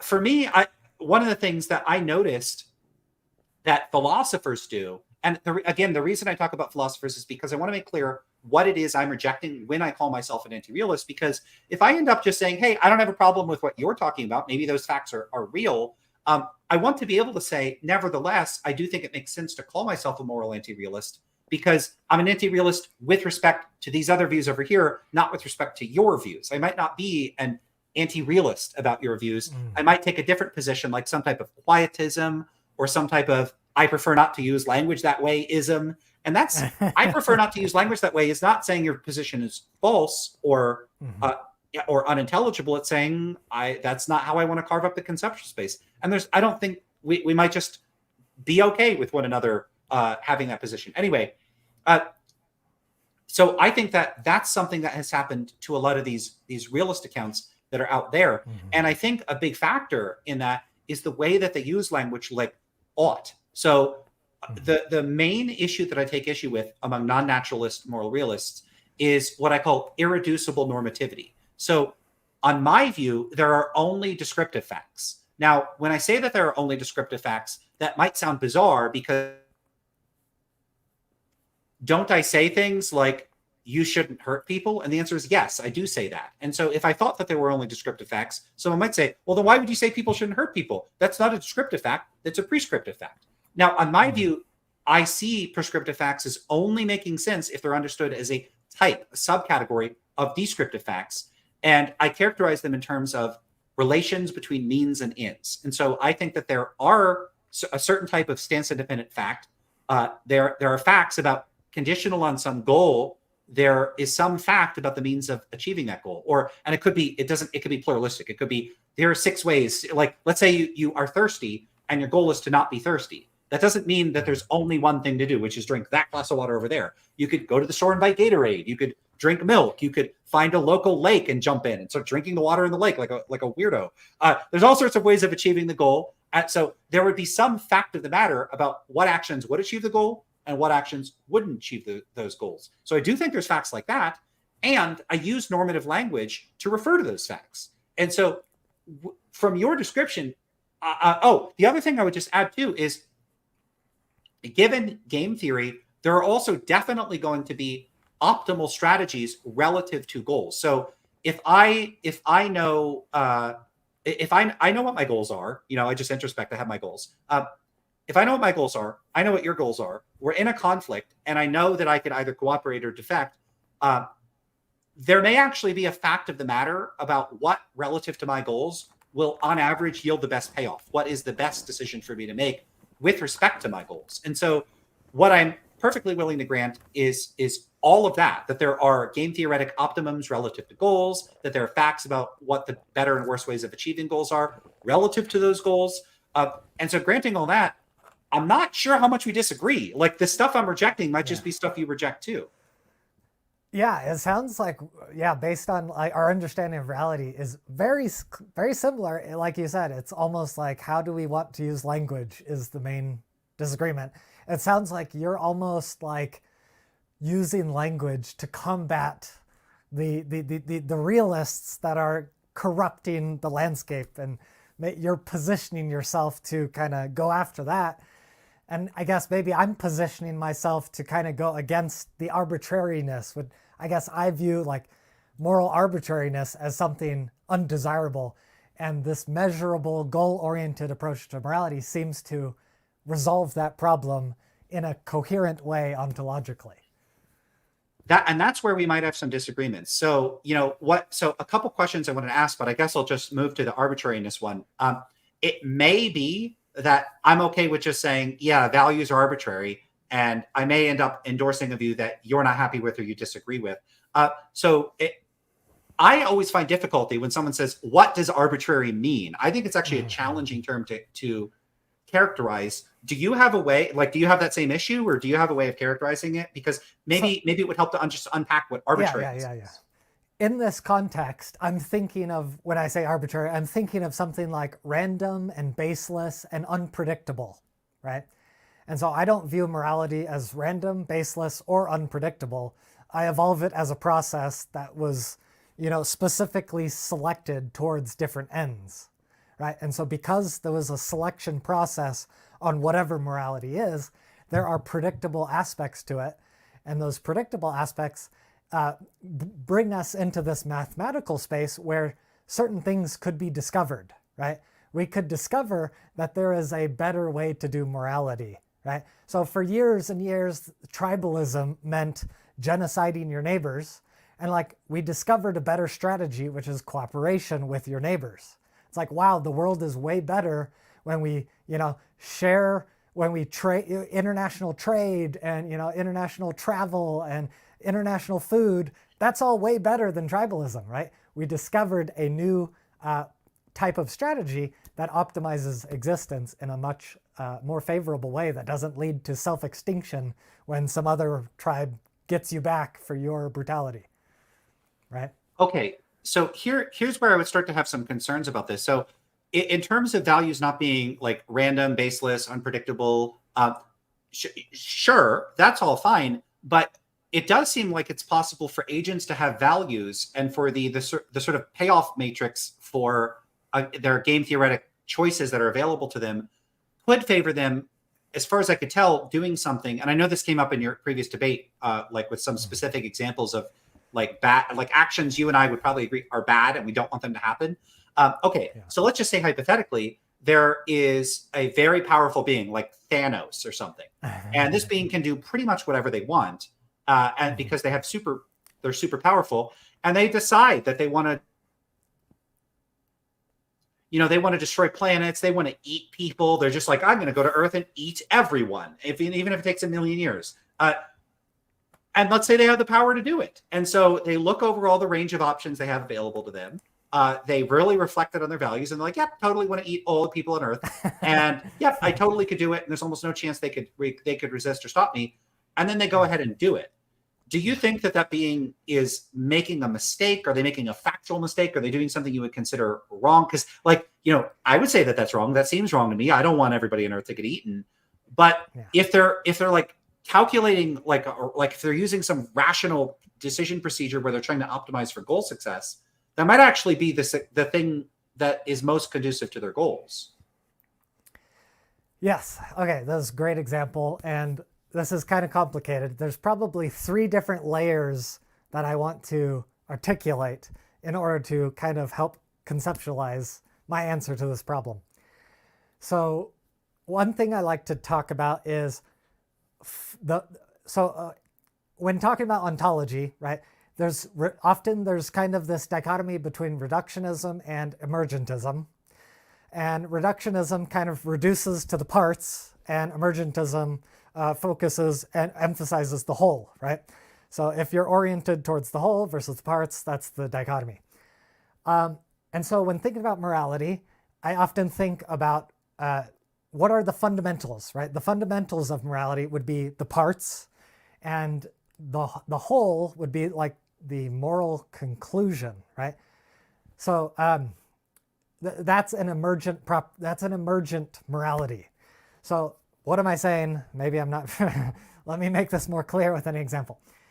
The fundamentals of morality are the units of well-being, and the units of well-being are pain and pleasure. Like, if we were to take morality and say, what are the parts? I would say morality is built on a substrate of pleasure and pain. Those are the units of this moral structure, right? And so creatures, they evolve to harness these units. And so when a creature says X is good, what's happening is that creature says, oh, X, for me, X has all these well-being units, and therefore it's good. So it's a utilitarian calculation that emerges from aggregating the parts of these units of well-being. Is that coherent so far? It is, yes. So when the creature says, I think eating all humans in existence is good, that creature is doing this utilitarian calculation that says, oh, this gives me all this utility. And so that's a very relativistic type of morality, which I grant, right? I grant that that's relativistic. But there is also this fundamental aspect, which is when that creature is harming all these other humans, in order to obtain its utility, it's harming all these other creatures' utility. So from the view from nowhere, there's a fundamental immorality to this landscape. Does that make sense? I understand what you're saying. I'm familiar with people proposing a kind of view from nowhere, but on my view, I don't think there is or could be a view from nowhere in principle. I take everything to be perspectival. And so I don't even know what it would mean for there to be like something to be wrong from a view from nowhere. Well, okay.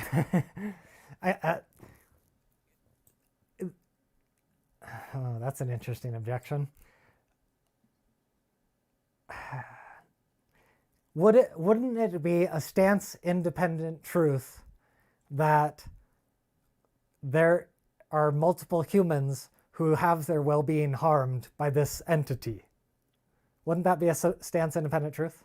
I would say yes. I should caveat, though, that technically, on my view, since I'm a pragmatist about these sorts of things, I'm a sort of perspectivalist all the way down. So even that sort of fact, when I'm using stance independent there, I don't take it to have the ontological import that your sort of mainstream analytic philosopher would, because I don't endorse like a correspondence theory of truth. And so there's a variety of ways in which my own personal views depart from a lot of the mainstream views. Nevertheless, I would say for all practical purposes, like I think there's trees, I think there's people, and I would generally agree, yeah, it's stance independently true that if like a Thanos being came to Earth and started eating everybody, that they're all suffering. Like, of course I'm going to agree to that. So I'll say, yeah, that's a stance independent fact. Okay. So yeah, so this landscape involves one creature getting all this utility and a bunch of other creatures getting a bunch of detriment. And you asked me to judge that, right? So you're asking me to use my moral intuitions to judge that. Where did my moral intuitions come from? They come from my evolution, right? Whether it's nature versus nurture, it's all selected for. And I am using my intuitions to say, I don't like this unequal landscape of utility. I like a more equanimous, I'm butchering that word, an equal landscape of utility. That doesn't seem fair.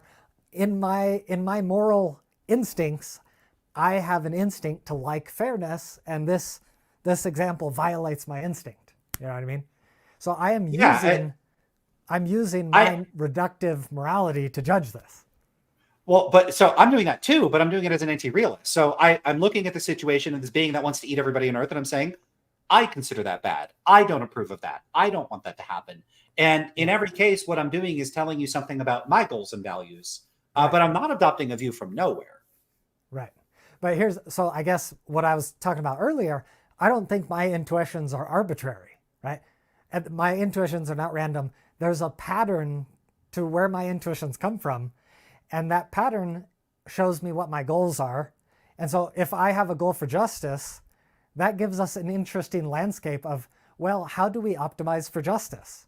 Are we being fair to other countries? Are we being fair to other species?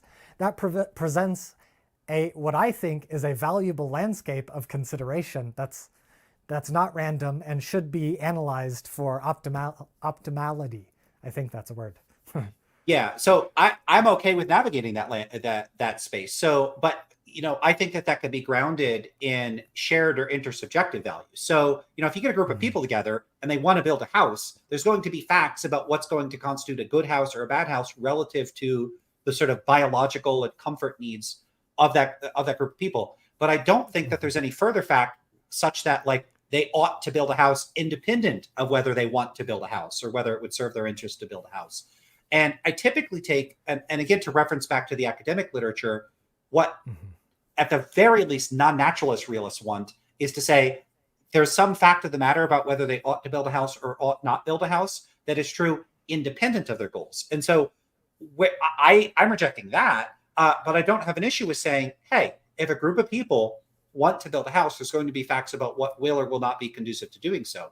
The caveat with that is if some monster comes out of the woods and says, I want to eat all of the people, that's the only thing I want to do, I don't think it's making any factual mistakes if it goes ahead and eats everybody.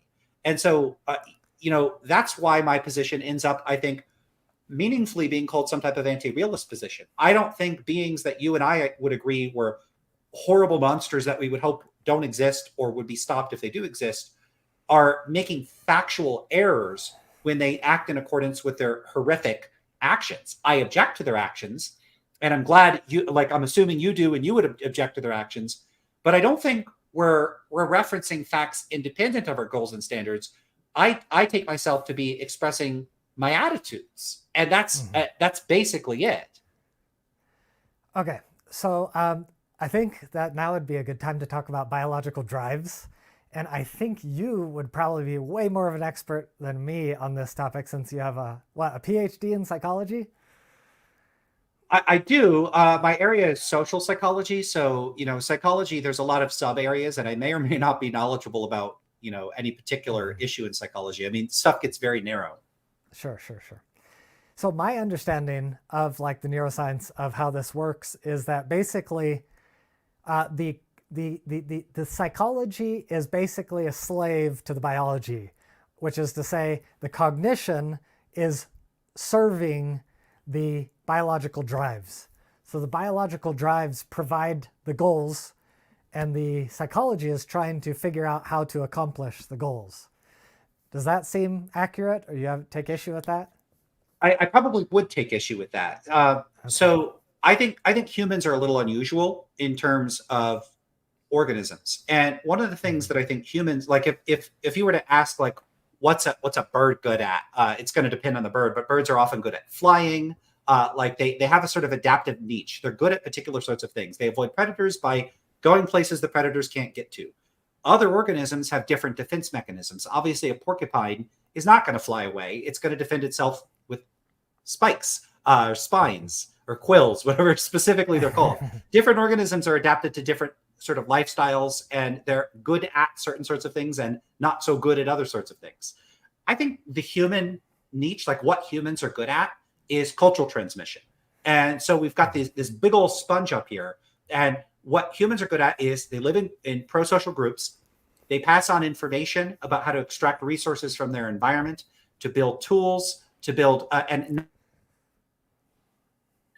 not just physical tools. We don't just make clothes and build houses and modify our environment. We build social structures, normative systems and institutions. We build legal codes and methods of interacting and languages. So we build all these structures and artifacts and inventions, both social inventions and physical inventions, to modify our environment and modify one another. We are masters of adaptation and change, and that's largely facilitated through brains that are adapted to a sort of cultural apprenticeship. So Kim Sterelny has this wonderful book called The Evolved Apprentice.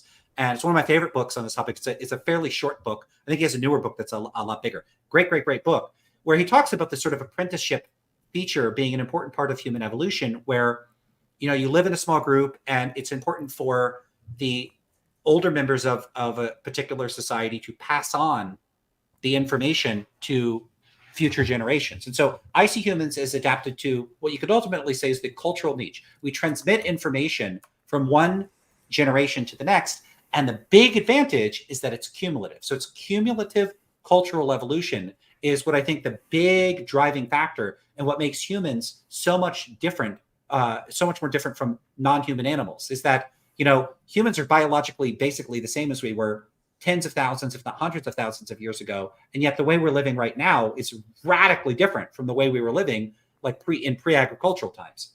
So humans have these really interesting brains, and those brains can do things that I don't see as so rigidly locked to their underlying biology. Like I'm not stuck only acting so as to enhance my reproductive fitness.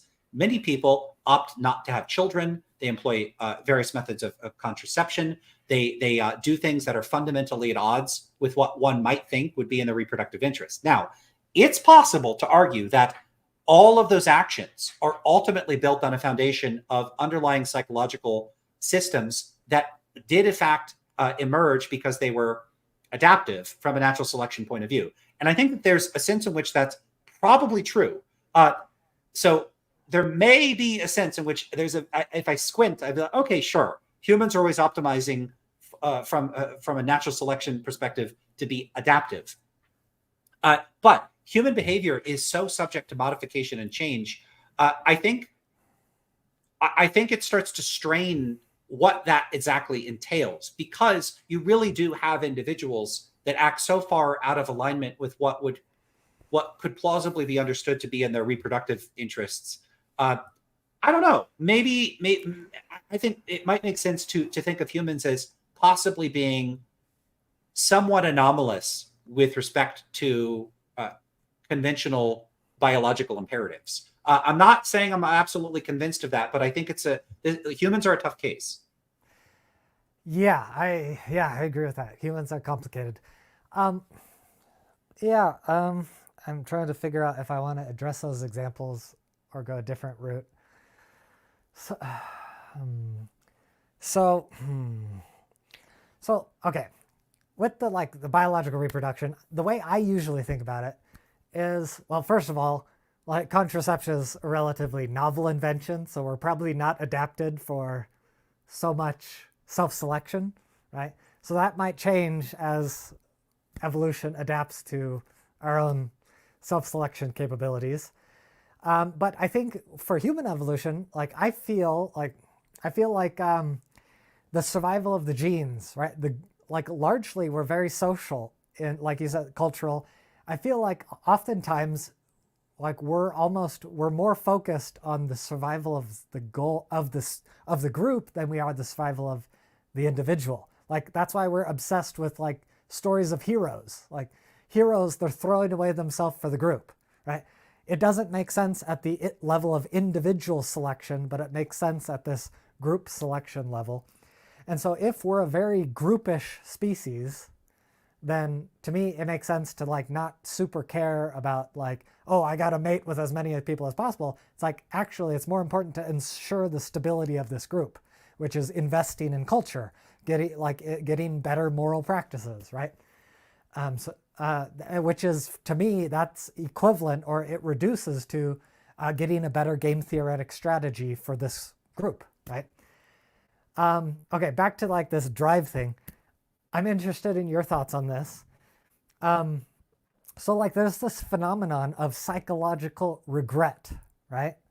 And so when I think about psychological regret, the way I interpret it is that maybe there's a biological drive that has a more long-term perspective, and the psychology, so there's a gap between biology and psychology, or there's a gap between deeper values and superficial values. And maybe the superficial values or the cognition, it optimizes for a short-term strategy. So it's the short-term brain is ooh, here's an opportunity to screw someone over. I'm going to take advantage of this opportunity for a short-term benefit. And then after you do it, then the regret kicks in. And to me, I interpret that as the voice of long-term strategy. And the voice of long-term strategy is punishing you and saying, hey, you're engaging in dangerous behavior. This could start a tit for tat cycle. This could induce revenge. Hey, don't do that anymore, because I'm focusing on the long-term not the short term. Does that seem fair, or you have a different Yeah, perspective? I think that's plausible. I would just add that like guilt mechanisms are probably due in part not just to facilitate more long-term thinking, which strikes me as plausible, although I don't know of any specific research, but also in part to help reinforce and stabilize whatever socially constructed normative system you have in a particular society. So if the society says X is wrong and X is and Y is good, you might feel guilt for doing the former and not the latter because you've learned that. Yes. Now, I also think Yes. there's probably an underlying degree. It's not like the values that societies build are completely random or arbitrary. Specific things are reliably going to be the things that emerge as the things we feel guilty about, the things we don't feel guilty about. Probably there's biological factors, probably sociocultural factors there too. Right. So I guess to tie that to the earlier point, I guess what I'm how the earlier point was something like, I guess the point is that it's possible to be morally wrong. And I guess what I'm getting at is this type of regret is a signal of like moral incorrectness with respect to your deeper goals. Does that make sense? It does, but I don't see it as an indication of being mistaken any more than I would see like a stomach ache as a mistake. It's some feature of the way your brain happens to work, but let's say a person could get opt in, like it's like cyberpunk 2088 or whatever, and you could opt into like cyber surgery to remove your guilt system. I like now you don't feel guilt. Like, are you not making Yeah. a mistake now, or would it be a mistake to get that removed? Like, I just see that's just like some biological system. I don't see it as indicative of anything that a person's making an error or not making an error about. Okay, so I guess that points back to the fundamentals, which when I'm reducing morality, I'm reducing it down to I ought to exist, right? And so if you exist within the paradigm of I ought to exist, if you change your brain such that you're sabotaging your own existence, in a sense, you're violating your deepest goal, if that makes sense. And so from the perspective of that deepest goal, that would be immoral. Yeah. What? So, I mean, I don't think it's like rationally obligatory for an agent to have that goal. And I said one, but then I guess there's only one. That what I wanted to mention was something from Rick and Morty. Maybe you've seen that, like the Meeseeks. So they have basically they could produce these beings that their sole purpose is to try to stop existing by performing the task that's been assigned to them, and those beings actually are like trying to not exist. Yeah. I don't I would prefer to talk in those like hypothetical terms because I don't like to talk about humans in these terms because it's a sensitive matter. Yeah. And but like the Meeseeks, like they're actually striving to stop existing. Now I think that's kind of sad and tragic and unfortunate. I don't like that whole situation is deeply disturbing and upsetting. Rick and Morty is great at constructing scenarios like that, but I don't know that they're like factually mistaken in pursuit of those goals. Not because I want them to exist or not. It has nothing to do with my values. It just has to do with how I view goals. Like I just don't see agents as requiring or necessarily having any specific goals. I think any goals that are logically possible are possible goals for an agent to have, and it doesn't require the goal of existing. Now, an agent that doesn't have the goal to exist will probably very quickly in almost every circumstance stop existing because it's not trying to preserve itself. But I see that as a descriptive fact, not a fact about what its goals like ought to be or are or anything like that. So you could have an agent in principle. That's why I brought up the example of Meeseeks that actually doesn't have the goal of existing, and in fact has the goal of not existing. And it can take like rational decisions, like instrumentally rational decisions, in pursuit of that goal. I don't see it as making any mistakes there. Like it's not getting the facts about anything wrong, and it's because I don't think of goals as an appropriate subject of evaluation. I simply see them as psychological facts about an agent. Very much like like I have a favorite color. Like my favorite color is purple. Like I don't think I could be incorrect about that. That's just a and so I see this. I see all goals that way. Their goals are just psychological facts about agents. It almost seems to me like a category mistake to think of goals as being potentially erroneous. Mm-hmm. Yeah. So yeah, this does get us quite rapidly into sensitive territory. So I'm trying to figure out how to navigate that. Yeah, and it might be best Um, to avoid it. I try to avoid like sensitive topics, and so the whole thing about existence is a challenging one to navigate without going there. So definitely do if you talk about it. Let's try to be mindful of that, but we may want to move on to something else. yeah. Hmm. I guess. I guess. I guess. I think that often when we introspect deeply, like sometimes superficially, there can be desires, but if we introspect deep enough, we might find deeper desires that can be motivating in a different direction. And so, yeah, and sometimes I feel like the deeper desires are they're more fundamental and often I don't know. I guess I lean towards the more correct and more worthy of following, if that makes sense. It does. I get that sense. So, if a person is both a smoker and someone that doesn't want to smoke, there's a sense in both which they could simultaneously desire to smoke and desire to not smoke. And it's not like it's just a contradiction. It's like they have like a hierarchy, but I don't even see it as a strict hierarchy. I see that as a qualitative difference that doesn't like we don't understand, at least I don't, human psychology well enough to really get a sense of exactly what's going on in that sort of whole motivational system.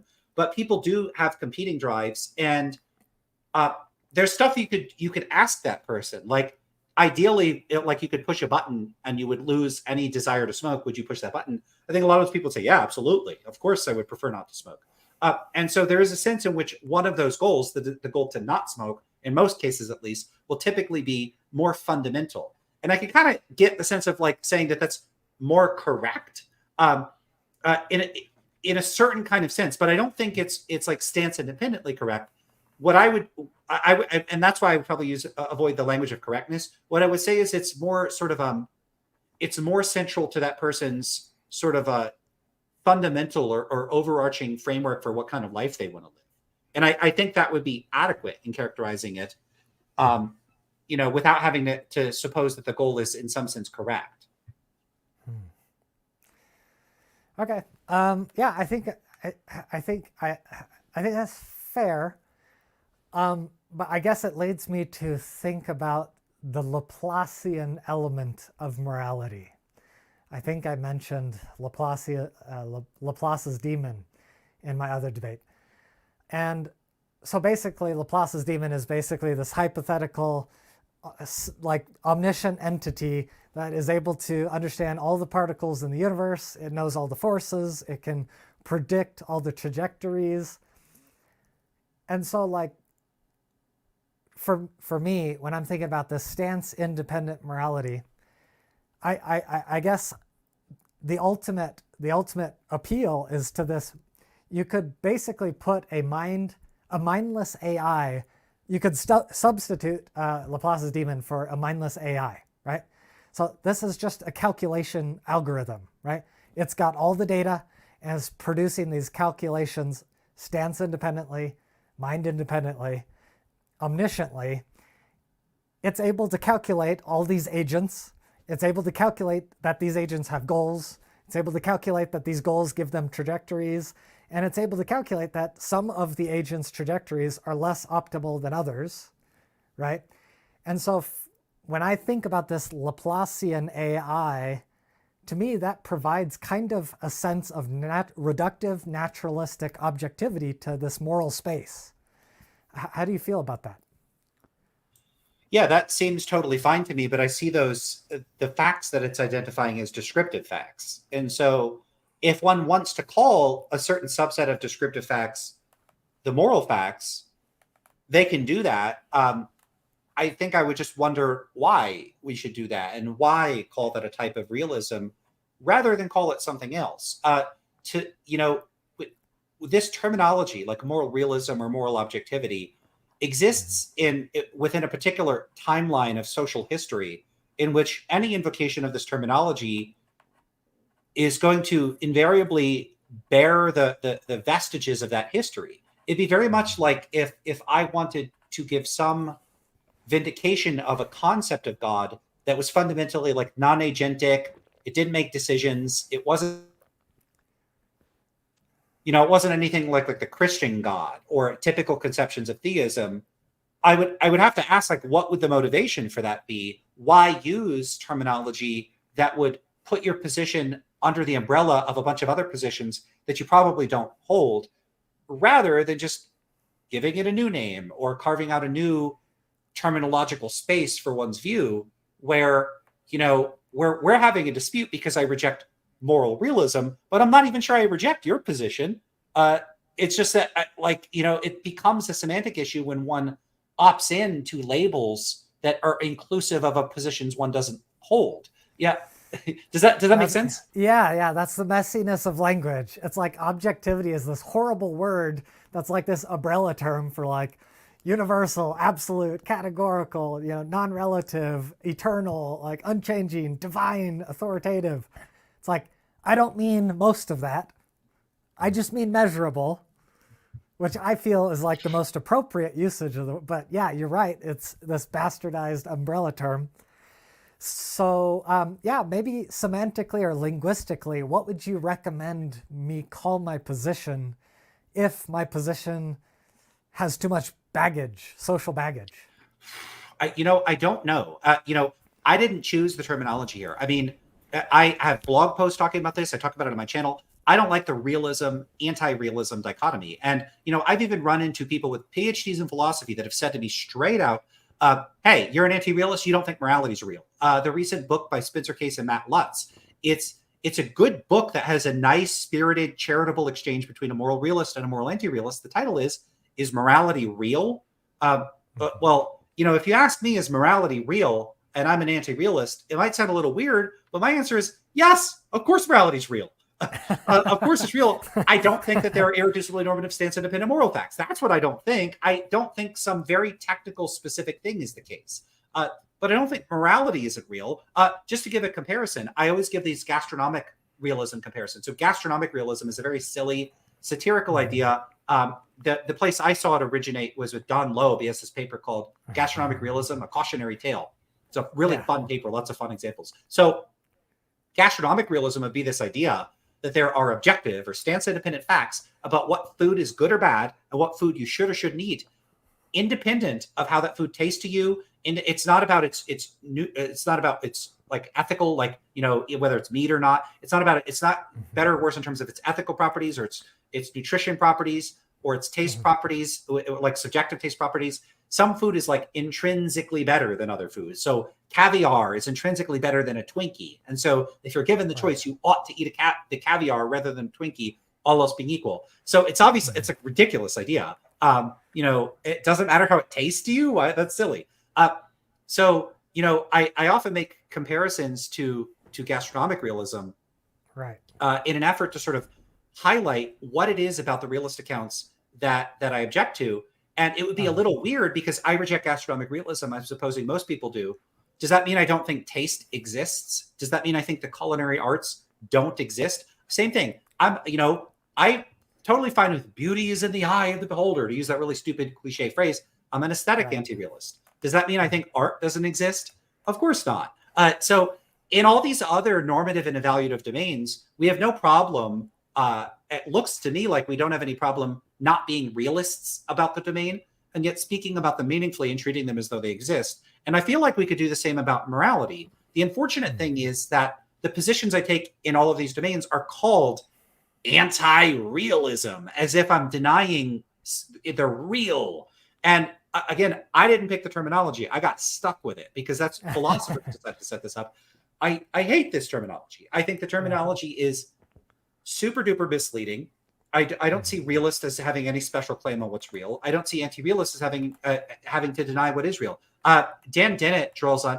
Dennett attributes it to a magician, but there was a magician who was. I think they were writing a book on like doing like magic, and they had an encounter with someone, and the person said, "Oh, so you don't do real magic?" And, what do they mean by that? So, there's what magicians do, like James Randi or magicians that like do illusion tricks. In a certain sense, they're doing something that they actually are doing.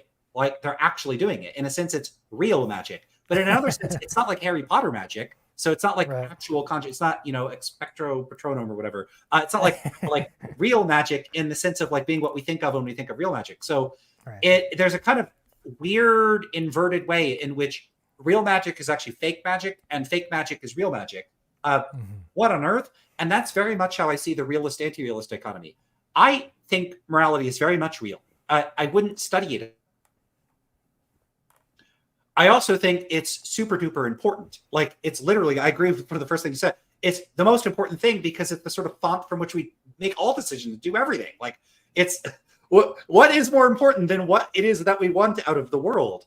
So it's super important. But philosophers are navigating the space in a way where I think is just massively misguided. I think they've just gone down deeply misguided paths. What I'd like to see us doing is saying, hey, look, I want to live my best life. I want to live a good life. You want to live your good life. Most of us want to live a good life. Maybe there's some like manipulators and psychopaths and really evil people out there. We will handle them. Like if we can help them, we'll do that. If we have to prevent them from harming people, we'll do that. There's ways of navigating those spaces. There's ways of achieving better outcomes in international diplomacy and the structure of our laws. There's so much practical work to be done. And academic philosophy, they do work on this issue. There is applied ethics and normative ethics and stuff. But in meta ethics, it's so disconnected from those practical questions that I see it as effectively useless. And I'm doing it, I'm like in the field because I don't want the field to be useless. But I think it's making itself useless. And I think that's the direction a lot of analytic philosophy took, as it emerged and progressed through the 20th century. It's got a big old science envy, and it's got a chip on its shoulder where it wants to be this autonomous special discipline with its own unique methods. And I don't think I think basically it's branching itself off so far from the other fields that it's just not doing anything. And that's what I'm opposing. Now, all the labels have emerged in that context, in that history. I wouldn't label. So I proposed one labeling system, which is, I think the big problem is G.E. Moore with Principia Ethica, which is back in 1903. That's like the emergence of modern metaethics. I would be fine calling my position something like anti-Moreanism. Now, I presume you're probably not a Morean about morality. And so if I went around saying, hey, I'm an anti-Morean, I don't even know if we would be having this discussion, which would be unfortunate because I do think progress can be made on it. But like, that's what I am. I'm an anti-Morean about metaethics. I think Moore's views are very, very wrong. And all the modern views that are sort of incarnations of that, Mike Humer, Spencer Case, maybe not Spencer Case, but a lot of views that are non-naturalist realist accounts, that's what I really take issue with. So anyway, this is a very long way of addressing the labels. Right. You have this trade-off. You can use conventional terminology, which can facilitate understanding because if people like Google search your terminology, they'll find a literature, they'll find discussion, they'll find tweets about it or whatever. But if you use proprietary terminology, you introduce all sorts of problems. It may not catch on. It may be hard to understand you. You may have to constantly explain and re-explain your terminology over and over and over to everybody you talk to. And it could also raise questions about your credibility. So, if I was trying to be a pioneering biologist and I started inventing my own terms, biologists who and I was inventing them because I disagree with what biologists are doing. How is the biological community going to react? They're going to say, oh, you're a crackpot. And so when you start using proprietary terminology, there's a social cost that comes with it, that it can threaten your credibility. So you have huge problems here, which is if you use the conventional terminology, it sucks. That has all sorts of problems. If you depart from the conventional terminology, people might just might not catch on, or you might look weird when you do it. Now, I am totally fine with proprietary terminology, but a lot of people are not. They like think there's something off about it. So this is a long way of saying, I don't know how to carve up the conceptual space, but I would be just like, if the realist will drop the realist label, I'm happy to drop the anti-realist label and stop calling myself an anti-realist. So I don't think you should feel like your position, like you need to switch over and call yourself an anti-realist. I don't think that. I would be happy if we didn't have the realist anti-realist label at all. And I would also be happy with a degree of conceptual reengineering to rethink how we think about moral philosophy in a way more in line with some of what you propose and some of what I think, and dispense with the stuff that I think has conceptual foundational problems. I don't know how to proceed on that though. Sorry for such a long answer on that, but it's really true. Yeah, that's yeah. I have a similar frustration with the philosophic terminology, and so yeah, I share that kind of confusion slash frustration. But yeah, I feel like every time I try to think deeply about like these issues, I feel like there is enough objectivity to these questions to warrant the realist position. You know, that's why I felt like the anti-realism, to say there's nothing objective going on here. You know, like I can get rid of most of the definition of objectivity, but there still remains a certain definition of objectivity that I feel remains. And so I feel like I've struggled to give up that word. You know what I mean? I get that, because what I would not want to say, or not give the impression uh, that I'm just totally okay with any frivolous moral stance anybody takes on anything, that I think it's all just a wash and anybody can just do whatever. Like if you have a meta-ethical view that leans in too heavily into a sort of broad nihilistic worldview where you're like, nothing matters, it's all arbitrary, I think that can have downstream consequences that I don't like. I also think if you lean too hard into these really agentic conceptions of relativism, where you're like, hey, I got my moral standards and you got yours. What's good for me is good for me. What's good for you is good for you. I'm not okay with that, because what if someone is like, hey, I want to, they're the, I want to eat everyone. Okay, I don't want to be eaten, and I don't want them to eat everybody. So I'm not going to be okay with that. I'm not okay with any meta-ethical system that has, from my perspective, extremely undesirable practical consequences. But I think properly construed, and that's loaded, and I appreciate and recognize that. Like standard analytic meta-ethics just doesn't have practical implications. It only has practical implications when the views are framed in a way where it's just stipulated or baked into them that they have normative implications. And so that, like meta-ethics, a well-functioning meta-ethics, I think, would pretty much not do anything, which I think tells us something about contemporary analytic meta-ethics, that there's something wrong with it. I think it's too disconnected from practical reality and like actually trying to make decisions about what to do in the world. You would have thought the foundations of ethics would relate in some way to practicality, if any field of inquiry did, and yet it's disconnected. And there's something weird there. So I would like ethics as a field, like moral philosophy as a whole, to be reoriented around practical considerations at its foundation.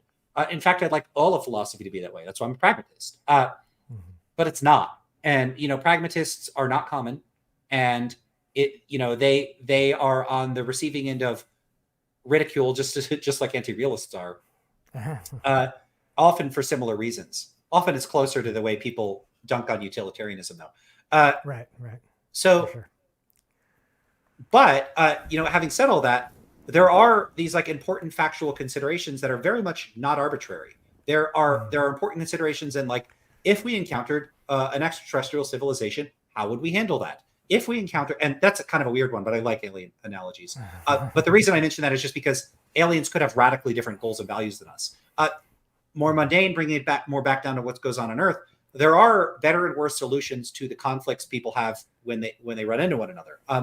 There's a cool book that, I don't know if you've read Josh Green's Moral Tribes. No, but I'm a little bit familiar with his work, and it's pretty cool. Yeah, so he talks about, he starts out the book with talking about this sort of allegory where there's 4 communities and they have like different moral systems, and they're all separated by a big forest in the middle, and the forest burns down, and now they could finally interact. And what he wants to argue is that some type of consequentialism or utilitarianism is what he proposes as the sort of best common currency for them to navigate their conflicts and disputes. And so in some ways, what you've said reminds me of that. And I do think that I don't endorse the view, but I think that there's something to the situation where I have my values, you're of your values, there are conflicts. It would be nice to have some sort of meta-morality or some sort of normative, like to have reflected on how to navigate those conflicts in ways that optimize for my own outcomes. And, right. That might end up optimizing for your outcomes. Like, hopefully, we get these tit for tat situations where we can all opt to cooperate. And basically what I would say is, look, if we hypersimplify the world into a tit for tat scenario, I think you would want for everybody to cooperate consistently. How do we get to there? That's a practical question. I don't see it as a meta-ethical question.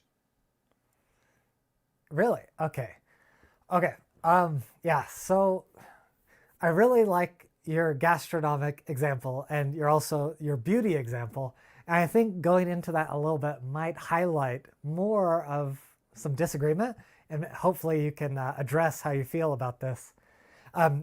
Abhishek, he pulled the same example on me, and I think that my view would entail gastronomic realism, which I agree on its face sounds absurd, but hear me out. Tell me what you think of this. So words can sometimes feel arbitrary, but words are like the signifiers that point to something real, right? So the words are pointing to the ontological patterns in reality, right? So when we say something is good, we're pointing to a moral pattern. When we say something is beautiful, we're pointing to a beauty pattern. When we're saying something is tasty, we're pointing to a tasty pattern, right? Does that seem fair so far? Sure. Okay. And then the question is, what is the purpose of these so there's a subjective well-being, right? So there's a subjective pleasure that's associated with taste. There's a subjective pleasure associated with beauty. There's a subjective pleasure associated with morality. And when I look at it evolutionarily, I'm saying, my first question is, what are these pleasure systems supervening upon, right? There's got to be these ontological patterns that when you recognize an ontological pattern, it triggers this subjectivity. So there's this supervenience between subjectivity and objectivity. And so my question would be, well, what's that relationship, right? What is doing the triggering? Does that also make sense so far? To an extent, I feel like there would be ways of clarifying or elaborating, but I'm fine with sort of equalizing across the normative domains. Okay, yeah. And so when I think about, for example, taste, when I think about it evolutionarily, taste should be engineered towards health, or the caloric optimization of a substance, right? There's an evolutionary reason for this subjective experience. And so I guess a biological creature, for example, sugar is a perfect example of a disconnect between the goal of taste and the subjective experience of taste, right? We subjectively think sugar is awesome, like that. We get all this pleasure from sugar, but the objective goal of that taste is to, give us energy and health. And, we're in a certain situation where we've evolved too fast. The environment has changed too quickly. And now there's a mismatch between the way our taste is designed and the actual optimum reality. And so I guess the taste of sugar, in a sense, is gastronomically incorrect in our current situation. Yeah, I have some concerns about that. When you talk about the objective goal of taste, is that meant literally? Is that a metaphor? Because I wouldn't think of taste as having a goal. I think of goals as psychological facts about agents. So I guess the taste would be the output of a drive, and the drive has the goal, and the drive is measuring the incoming nutrients, and it's outputting pleasure in response to these nutrients. And the problem is it's giving us pleasure for something unhealthy when its function is supposed to give us pleasure for what is healthy. Yeah, no, I get that, but that, if it's reduced to a descriptive fact about its function, I'm fine with that. But I would be uncomfortable with calling that a goal of a system. I don't see systems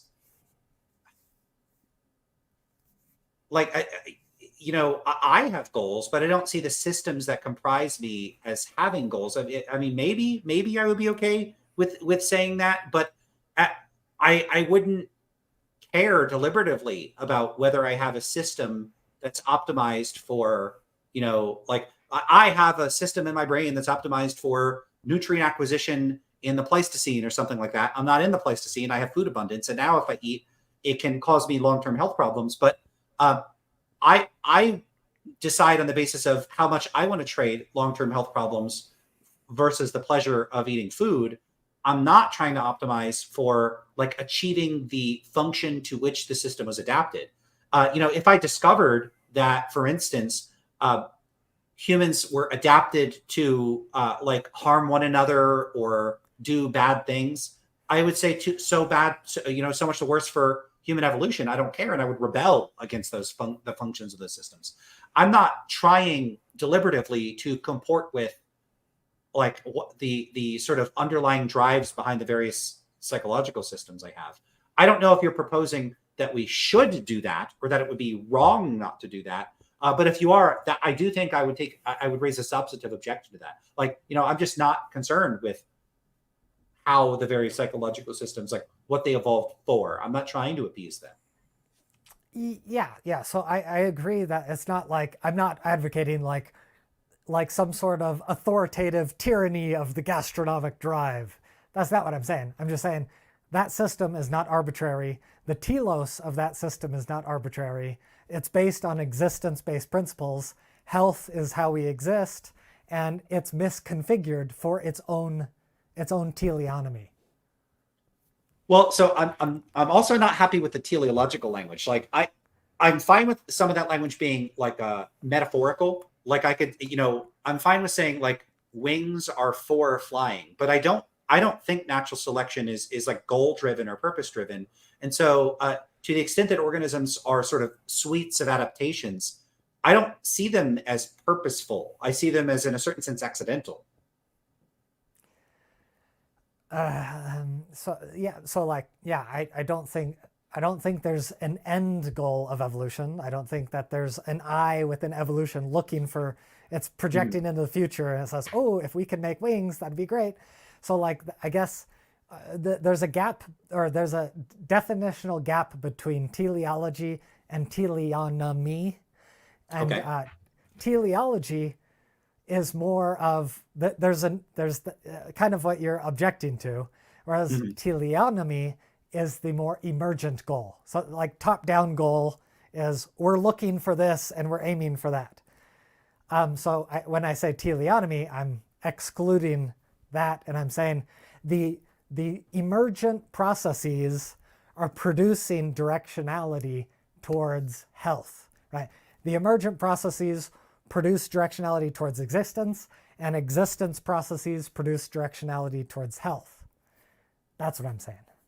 Okay, so that's fine then. I'm glad it's not the weird teleology. I don't like that stuff, and I'm glad you're not invoking that stuff. Yeah.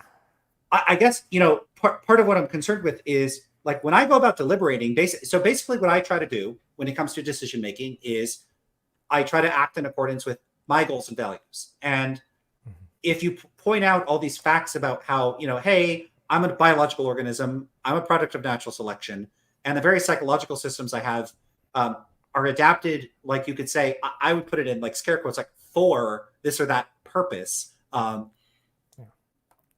That like even if I'm aware of those facts, like I could just I'm inclined to respond to that by saying, okay, that's interesting, and then go about doing what I'm doing. Knowledge of those facts doesn't strike me as having any direct substantive practical consequences. Like it's not going to change what I do to discover that like humans evolved under conditions in which like calorie dense resources like sugar or honey were extremely rare, and so our taste receptors are like find those highly rewarding. But now I have honey and sugar on my shelf. I could go eat a bucket of honey if I wanted to, or sugar or something. Would be good for me. But the reason I don't do that is because I don't want to be in bad health, not because it would be like misaligned with the function of my taste system. Like I don't care about the taste system. So, Well, and maybe you're not saying I should, but I mean, most people care about it to some degree. Well, I only care about it insofar as it facilitates my goals and interests. That's it. Right. So Right. I There's a see, I hierarchy of goals and interests. And it's like there's a battle between all these systems, and it's like the net result wins, right? right, but what I'm trying to get at though is just that like I act in accordance with my goals and values. Mhm. I would have taken a substantive type of moral realism to say, hey, here are some moral facts. These facts are practically relevant to how you go about making decisions. Like knowledge of these facts, if it doesn't change what I do, it strikes me as a rather inert type of realism. Like it's not doing anything. I'm like, okay, those are the facts. Great. And they're just like historical. If they don't change my behavior any more than like historical trivia, like Uh-huh. George Washington wore a Yeah. beard in Yeah. 1781 or whatever, like Right. okay, And if there's a moral Mhm. fact, like hey, this from the point of view of the universe, or this in terms of the teleonomy of this particular psychological system is out of alignment with it, okay, I'm gonna go right back to what I was doing already. So if morality doesn't have the power to motivate changes in behavior, I'm not sure what the purpose of theorizing about it is. Yeah.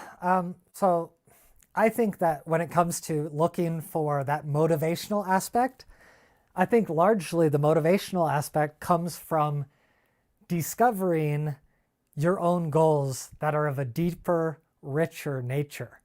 And so if you're operating at this level of superficial psychology where it's like, oh, I'm just trying to get the next short-term pleasure, you're missing out on these deeper, richer moral drives where it's like, well, what about meaning and purpose? Like, how am I contributing to my society? How am I increasing well-being? How am I helping the world become a better place? Like these are deeper and richer goals that are not arbitrary because they come from this directionality of social evolution. And when we see that that's where they come from, we can kind of like dig deeper within our own, evolutionary souls, and we can find this deeper reservoir of motivation within ourselves, to say, hey, I don't want to just eat short-term, I don't want the short-term pleasure of sugar because I actually have this deeper goal. You know what I mean? Mm-hmm. Do you think all humans have the same or very similar, like sort of fundamental goals? I don't know what you would call them. Yeah, deeper and deeper goal is the best adjective I got right at the moment. Like I assume that most people have layers of depth to their psychology. That's the whole Mhm. unconscious, subconscious, conscious, dichotomy. And I think, you can meditate into those deeper values. Do What you what disagree about with that? I don't know. I think so, but I'm not really sure. I suspect so. And the immediate sorts of people that came to mind are people like psychopaths. Hmm. I don't know that on reflection a psychopath would like realize, and I'm thinking of like the extreme violent type of person that's like a serial killer or they enjoy eating people or something. Uh, I'm not I sure love that this. there's a depth there. We should Like title they this reflect. cannibalistic realism. Well, they reflect on their values and they're like, yep, I like eating people, and there's not much more to it than that. Uh, Right. I'm like that like I would just say that kind of sucks that's how their brain is, but I just think brains can end up that way, and that's unfortunate. But like that person, I'm not sure that there's something for them to discover about themselves. Like that just might be what they're like. What do you think? So to extent I agree. Like I agree there's this big problem of how you're configured, right? But I think that I think that the directionality of evolution provides kind of this guardrails where like the majority of people are going to kind of be within these, more pro-social parameters because Mm-hmm. that's kind of the directionality. And so we have to figure out how to adapt to the outliers, for example. But I feel like often, like not every psychopath is like this, rampaging, murderous, sadistic monster. Like often there are competing drives and like, oh, this psychopath lacks empathy. But if, he sometimes they care about, prestige or looking good or helping society, and they can harness this lack of empathy to like go do good things for society because somehow they synergize. Yeah, it's not always completely destructive, and also like, and that I feel like this my objective lens could be helpful to psychopaths, where if you just say, oh yeah, everything's arbitrary, just do whatever your impulses say. Well, the psychopath could think, well, the short-term impulse is to do crime and harm people, but it's like, what about this long-term perspective, right? There's the game theoretic nature of like, well, if you do the short-term thing, then there's tit for tat, you go to jail. It's not even in your own interest to do the short-term thing. You know what I mean? So there's this objective, non-random, nature that can kind of guide people to a little bit better behavior. Okay. What about it seems to me that it's possible, and maybe you would disagree, for natural selection on some to shape an alien civilization to be like extremely xenophobic or highly tribal or very violent, and that could be just a deep part of their psychology. And they show up to Earth and they're like, look, we all love each other, but we don't love anybody else, and we're going to wipe out humanity and take all your resources. How would you manage that kind of, like, do you think that kind of situation is like literally not possible? If it is possible, how does that sort of interact with your account? Yeah, I definitely think it's possible, and it goes back to this. There's the fundamental morality, there's the emergent morality, and then there's kind of the long arc telos of morality, right?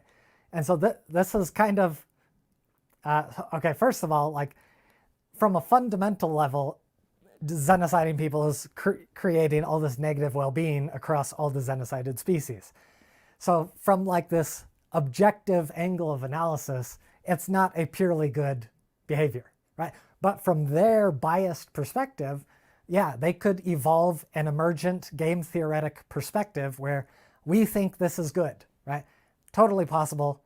The other people would disagree, but from them, for their perspective, that is what morality is. From their strategy, that is the end result of their morality, is xenocide is good. Totally possible. But I think, so like applying that to like the human situation, I feel like it's very relevant as humans have been genocidal in the past. What gives me hope is that there seems to be an arc of progress.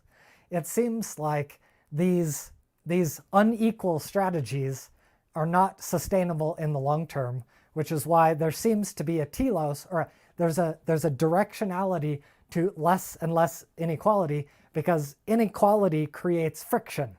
And there's kind of this natural directionality to reducing friction. And so to me, it seems like we're evolving in the direction of more and more equality. The fact that humans are thinking about like the rights of animals is, to me, that gives me tons of hope that moral progress is going in a fantastic direction. The fact that we can have empathy for things that are, very loosely, largely irrelevant to our game theory, we're bringing into our circle of consideration. That shows like the power of, moral progress to me. Yeah, that's a more optimistic framework than what I worry may be the reality that we're in. I do worry how fragile the progress that we've seen really is.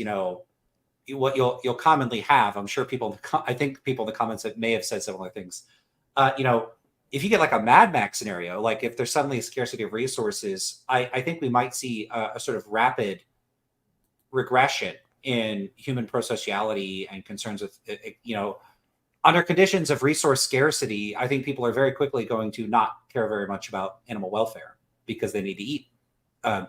They might turn to cannibalism, which keeps coming up for some reason. I don't know why. I'm starting to wonder about you, Lance. Have you got some deeper value system we need to worry about? Yeah, it just comes up a lot in moral philosophy. I do worry about the scenario not being quite so optimistic, but I'm glad you recognize, I'm glad you agree with me on the possibility of that, because I don't see any obvious reason why an alien civilization couldn't be that way. And it does worry me that I don't find that super implausible that they could turn out that way.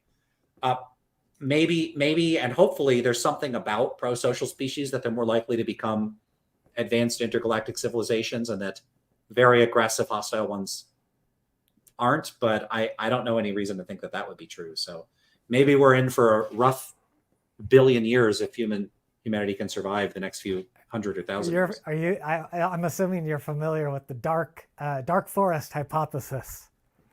Is that?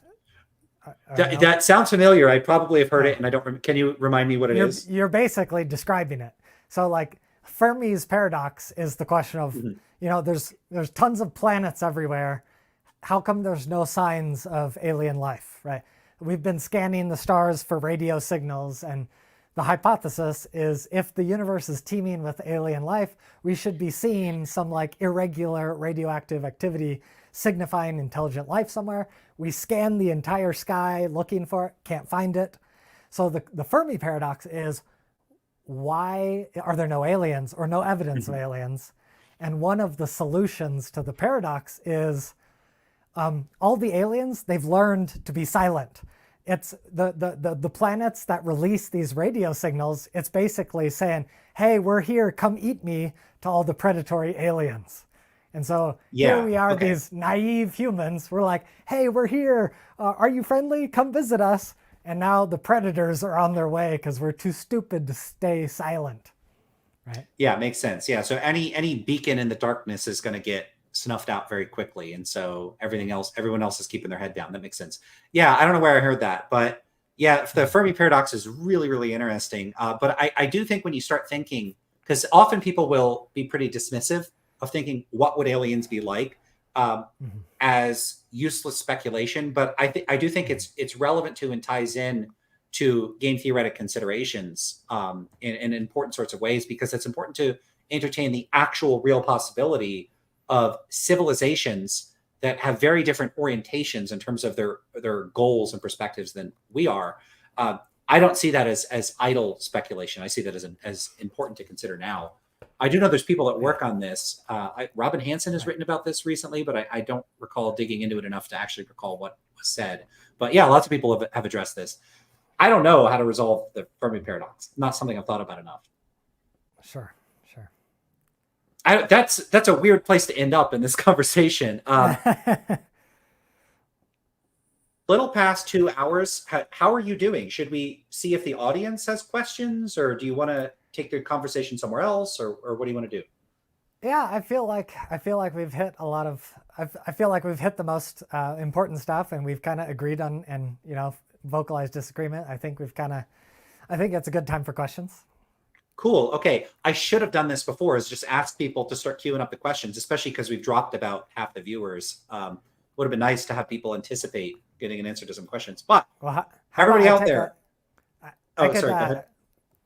Maybe I should take a bathroom break real quick while the questions come in. Yeah, I was going to ask if we could take a quick break too. So if you got questions, we're going to give you a few minutes for both of us to come back and take a break. And then we can address some questions, and you can direct questions at either of us. And I will be right back too.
All right, I am back. So I'll start looking through the questions.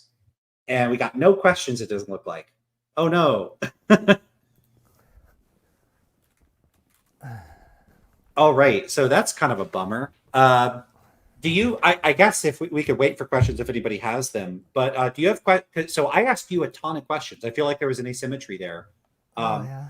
Do you want to ask me questions? If you want, we could do that. Yeah, that sounds pretty good. Um,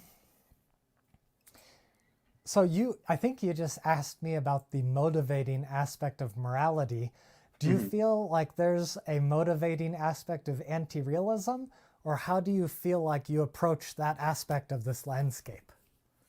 I don't. So, I see motivation as just a contingent feature of the way different psychological architectures are structured. And so some beings will be motivated based on one set of processes, and others will be motivated by another set of processes. I just see those as descriptive facts. I I think this idea of motivational internalism that you see in analytic metaethics, where in virtue of believing a moral fact, one is thereby necessarily, if defeasibly motivated to comply with the belief. I think that's a bit bizarre. Philosophers are welcome to stipulate that that's what they mean by a moral belief, is a belief that, among other things, is necessarily, if defeasibly motivating. Uh, we would still, even if they propose that, then we would still have to go check human psychology to see if there is an architecture of human cognition such that, like, the proposition affirming system is connected, and like it's wired to the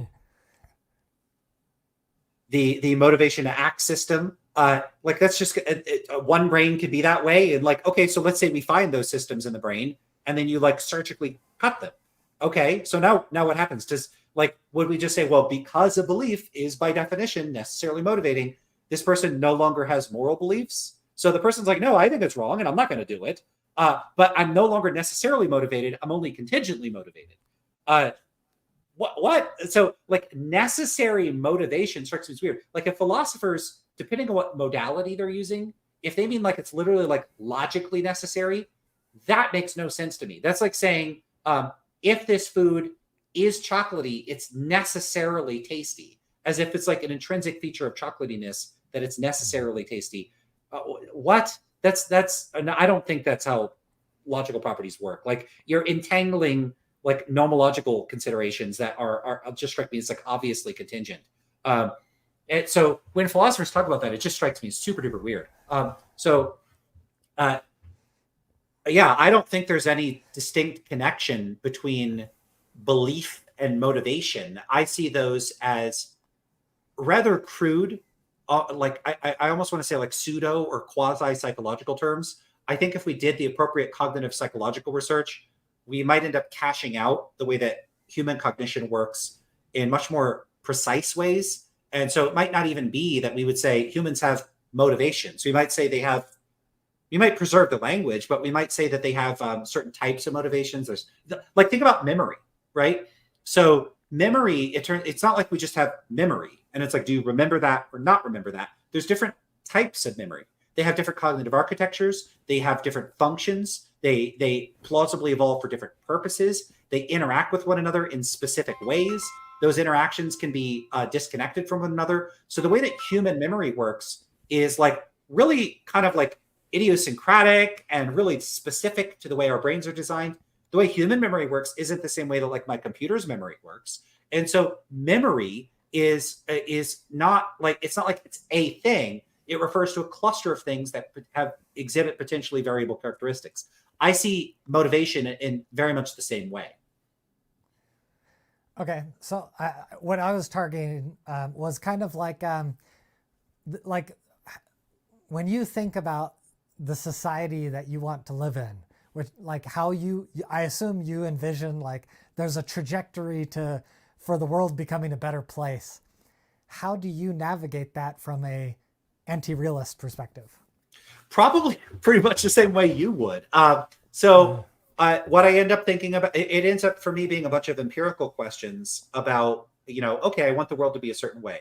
What can I do to get it to be that way? Well, I'm like one goofy human. I don't have a lot of power or influence. So what can I do? My options are pretty limited. For me, I've opted to go into the academic career and general hobbies, like talking to you here. that are optimizing for my comparative advantages. So I look at, well, what am I good at? So there might be things that it would be better for me to do if I were good at them. Maybe it'd be better to be a doctor, or better to make billions of dollars and donate it to charity. There might be things that if I could do those things effectively, it would be better for me to do them.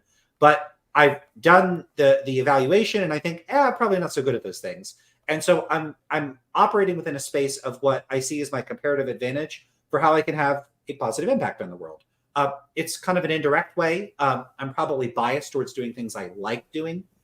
So like I like talking to people and writing papers more than I like doing other things. So, what I try to do is see how I can best fit into contributing, a few small bricks to the overarching structure that I'd like to see the world become. So that addresses it at a personal level. If I think at a theoretical level about like how one would go about achieving the kind of world I'd want to see, that's where things quickly for me get out of hand in terms of I just don't know enough about economics and legal systems and sociology and anthropology to really have a good handle on how to address broader structural and policy issues. And so, this is another case of comparative advantage and opportunity costs in addition, which is, okay, could I meaningfully contribute to these questions? Maybe. How would I have to do that? Well, I'd have to read a whole lot. I'd have to study a whole lot of a whole bunch of different areas. I don't have the time to do that. So I've opted out of you're not going to see me talking about which economic system is best or which structure, like which laws and policies are best for the United States in 2024. I'd have to do so much research. It would take me several years to start to get a handle on that. So I see my options as very much constrained by time, energy, resources, and my comparative range of competencies. And that has limited me to operating within a relatively narrow space. I don't know if that addresses your question the way you wanted it addressed. Yeah, that's perfectly good response.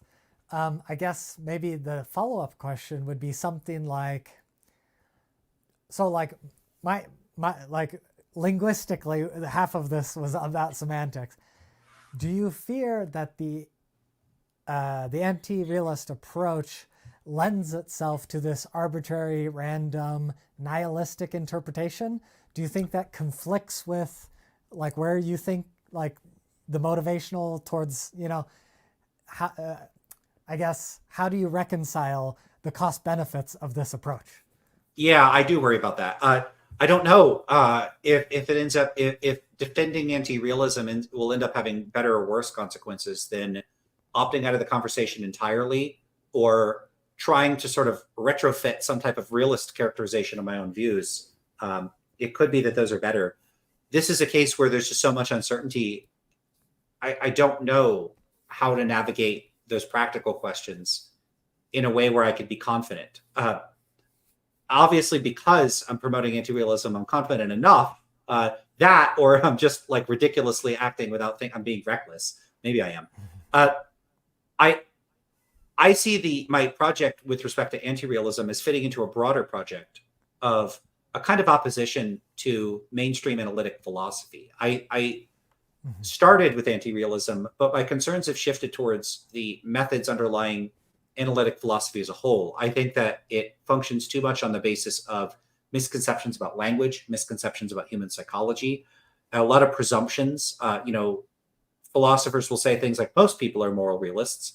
That's a psychological claim. They don't have any good evidence that that's true. Nobody has good evidence of that because the psychological research hasn't been done.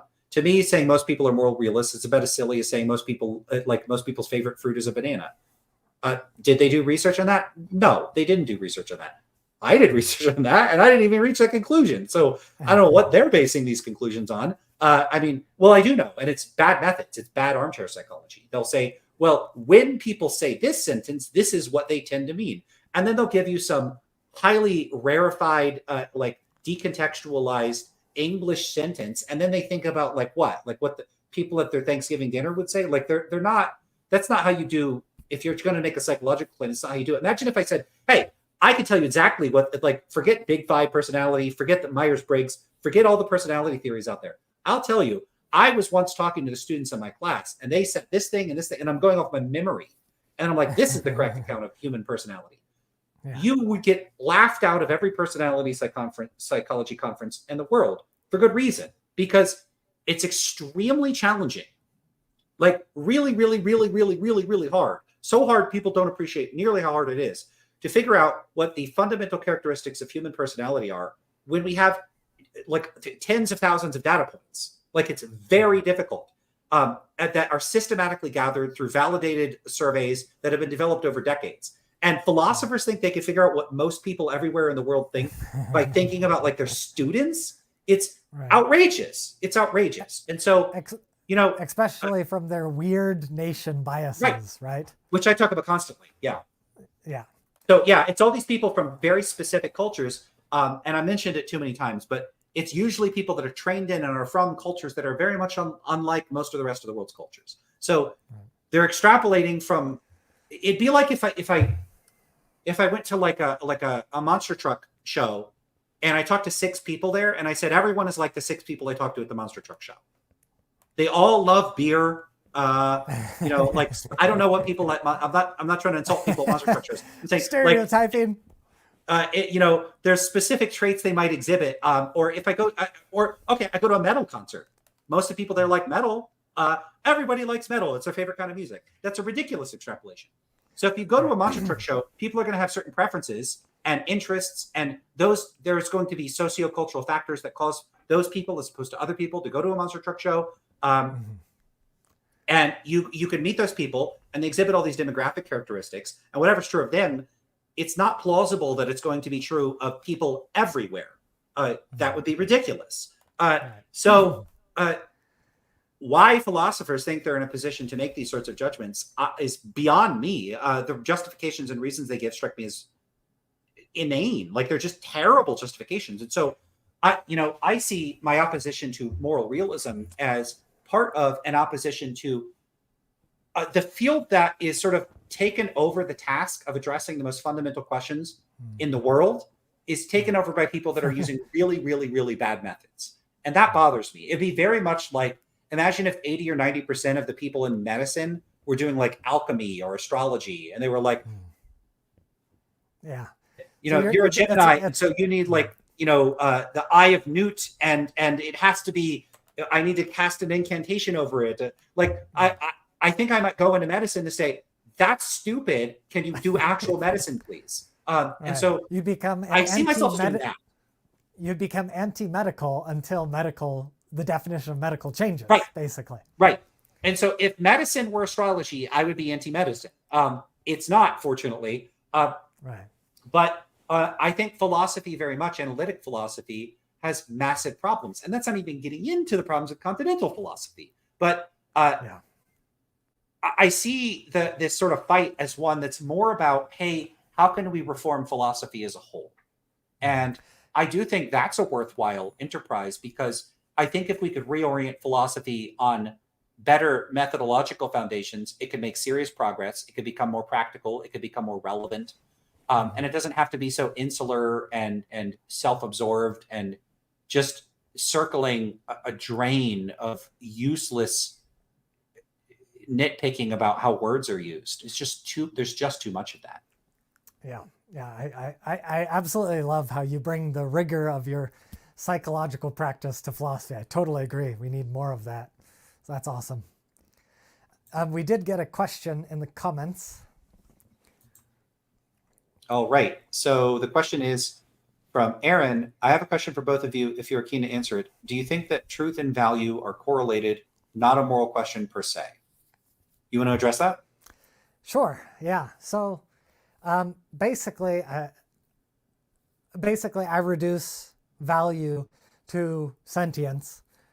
Sentience is basically, it's your ability to feel, and there's a valence between positive feeling and negative feeling. And so there's positive value and negative value, and creatures, evolve to identify value, and they communicate it to themselves through sentience.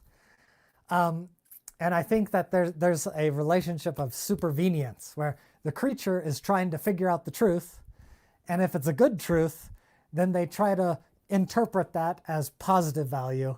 And if it's a bad truth, they try to interpret that as negative value.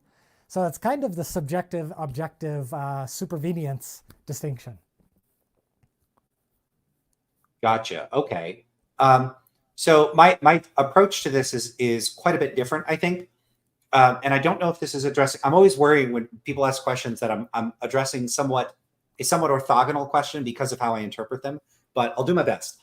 So since I'm a pragmatist about these sorts of questions, I actually see truth. And like when you ask if they're correlated, the answer is yes. The correlation is like a perfect correlation, because I think that truth, on my view, is a kind of, it's not that there are things that are true out there, and then through the process of inquiry, we discover what's true. Rather, I see truth as the product of inquiry, that things, in a certain sense, become true in virtue of our methods of inquiry. And so truth for me, and because those methods of inquiry ultimately turn on our values, truth is actually the end product of a sort of evaluation of the world. And so truth and value to me are inseparable. I wouldn't say they're interchangeable, like the use of the term truth and discussion of truth has a distinctive role to play in conversations and discourse and the way that we go about thinking about things. But,